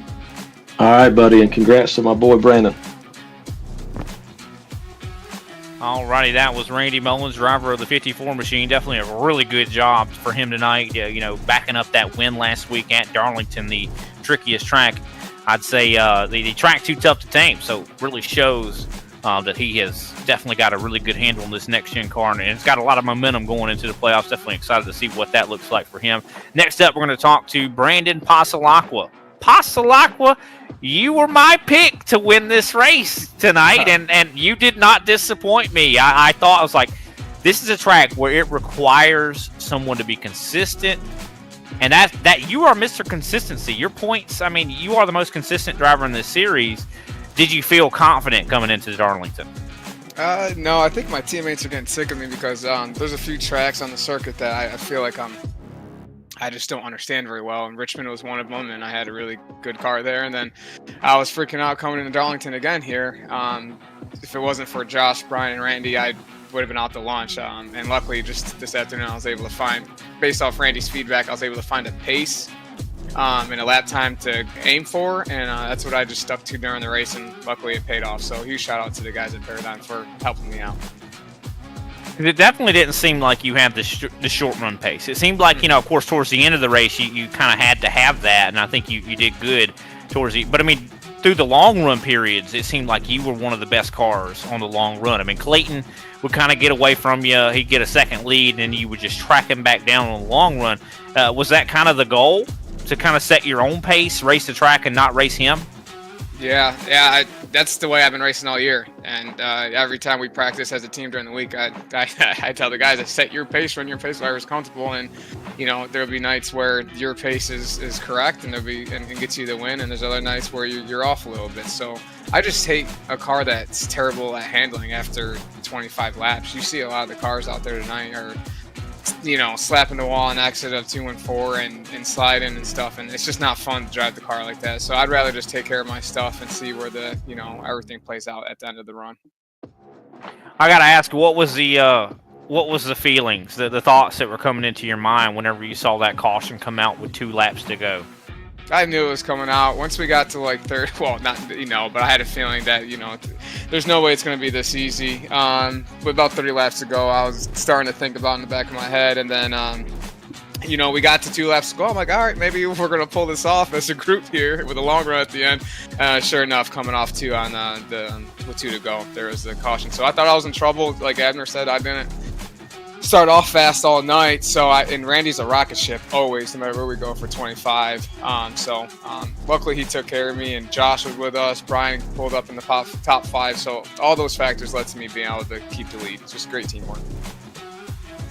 Now, of course, I gotta ask you. This is the last race, of the regular season. Playoffs are next week, essentially. I mean, what does this do to you for your confidence? I mean, you are the regular season champion now, I do believe, if I'm not mistaken. You, and by a long shot. I mean, I do believe 100 points is probably the gap. What does that do for you, confidence-wise, in the playoffs? Yeah, I mean, winning always helps. And this is 2 years in a row where I've been able to be fortunate enough to be the regular season champion. Obviously, it'd be different if a lot of the guys ran as many of the races that I have, but it's something to be proud of, and it's great for the bonus points. And at the end of the day, you just want to get a shot to get to the final 4. And with the bonus points I've been fortunate enough to get so far, I should have, barring something terrible happen in the round of 8, I should be able to squeeze my way into the round of 4. So that's the goal, and I didn't get a chance to race at Phoenix earlier this year, so I want a shot and see what I can have for the other 3 competitors if I get there. Well, you're definitely one of my favorites. I think that you've been the most consistent, but and I just felt like a different vibe from you here tonight. I think that that you have to be able to win that final race, and being consistent is not going to win you that race. Right. And I feel like that was a difference that you had in this race tonight. You just seemed like you had that race-winning pace, and this is a driver's track, and winning a championship requires a driver, and I think you've proved that you're that. I'm going with you being my champion here, being the champion. Hopefully I don't mess you up, Brandon, by saying that. No, I appreciate it. I appreciate your confidence. But I'm going to give it hell. We'll see what happens at the end. Obviously, there's fantastic drivers in this league, and a lot of these guys are a lot better than I am. So we'll put in hard work and give it our all towards the end of the season. The stats don't say that. The stats don't say that they're better than you. I don't think it does. Yeah, well, I appreciate that. Like you said, I've always taken the Matt Kenseth approach. I'm just here to get, as many points as I can. I'd rather try to get the 15 bonus points than the win, right? The wins are few and far between this league. I don't think anyone has more than 4 or 5, so to bank on wins to get playoff points is kind of tough. So just be consistent, take care of your car and others, and hopefully that, nets out positive for you. Well, great job to you, though, Brandon. Who can we shout out after this win here at the track too tough to tame, the Crown Jewel Darlington Raceway? Yeah, definitely. I've already mentioned it, but the guys at Paradigm, Josh, Brian, and Randy helped me tremendously throughout the week in understanding how the car is supposed to drive and what pace we're supposed to dictate. And without them, I wouldn't have had the speed tonight. Congratulations to Randy, winning last week and then P2 this week. And he had a shot to win there. He took care of me going into 1 on that last restart. And, that's just a mutual respect. Randy's a great friend of mine. So I'm glad I got the races out with him there. Thank OB Builders, Door and Trim, Ram Welding and Fabrication, you guys in the booth, and Kenny for everything he does. All right, Brandon. Well, thanks for your time. We'll see you next week. Thanks, Brian. Take care. Alrighty, that was Brandon Pastelacqua, winner of the night's race here at Darlington Raceway. As you can see, we're going to be going to Atlanta Motor Speedway next week, or Atlanta Super Speedway as it has been dubbed here. That is going to be an awesome race for sure. But man, I'll tell you what, a race here at Darlington, Big Al. I mean, this was a long race. I mean, this race took a long time to cover tonight. But I gotta say, this is probably one of my favorite races we've called all season. Yeah, Brian, this was definitely an exciting race from flag to flag, and all of the 5 flags in between, which, by the way, makes me the flag winner, right? I called it correct. But, man, congratulations. I just want to say that to Brandon Pastelacqua for being the regular season champion, man. And I really want to throw a special shout-out to our man, Kobe. It's his birthday, and Kobe, man, you're making this show. I mean, you keep raising the bar for yourself every week. Keep doing what you do. Thanks again, Kenny, for putting on the league, and thanks, Brian, for being the best co-commentator man could hope for. Definitely want to echo that for Kobe. Happy birthday to Mr. Kobe for sure. We love him, and he has been an awesome addition to the broadcast crew here. Of course, big shout out to Kenny Powell for putting this thing on, and all the drivers that are make up the competition. I mean, this series, this season has been absolutely just exciting, and I can't wait to see the showdown that comes down at Phoenix at the end of this season. I cannot wait to see who's going to be crowned the champion, because I'll tell you, whoever it is, they earned it. I know that for a fact. But, of course, make sure you tune in next week at Atlanta Motor Speedway. We're going to be racing at the Mile and a Half Super Speedway and for the first race of the playoffs. Who's going to lock themselves in to the next round at Atlanta? We're going to see next week. Of course, broadcast is going to start at 9:15 p.m. Eastern Standard Time. The race is going to start at 9:30, a little after 9:30, I should say. Be there, because you don't want to miss it. That's going to be an exciting race. I have no doubt. We'll see you there, though. This has been the ISCA Super Cup Series. We'll see you next time. Hi, my name is Brian Pastelacqua, driver for Paradigm Motorsports and the number 6, OB Builders and Ram Welding and Fabrication, Chevy Camaro. I want to say thank you to our men and women in the armed forces, those that have served or currently serving, that protect us from all threats, those foreign and domestic. I've been part of ISCA now for about 2 years. I was the 2023 regular season champion and Final Four driver. I choose to participate in ISCA because of the long green flag runs, respectful racing, and high level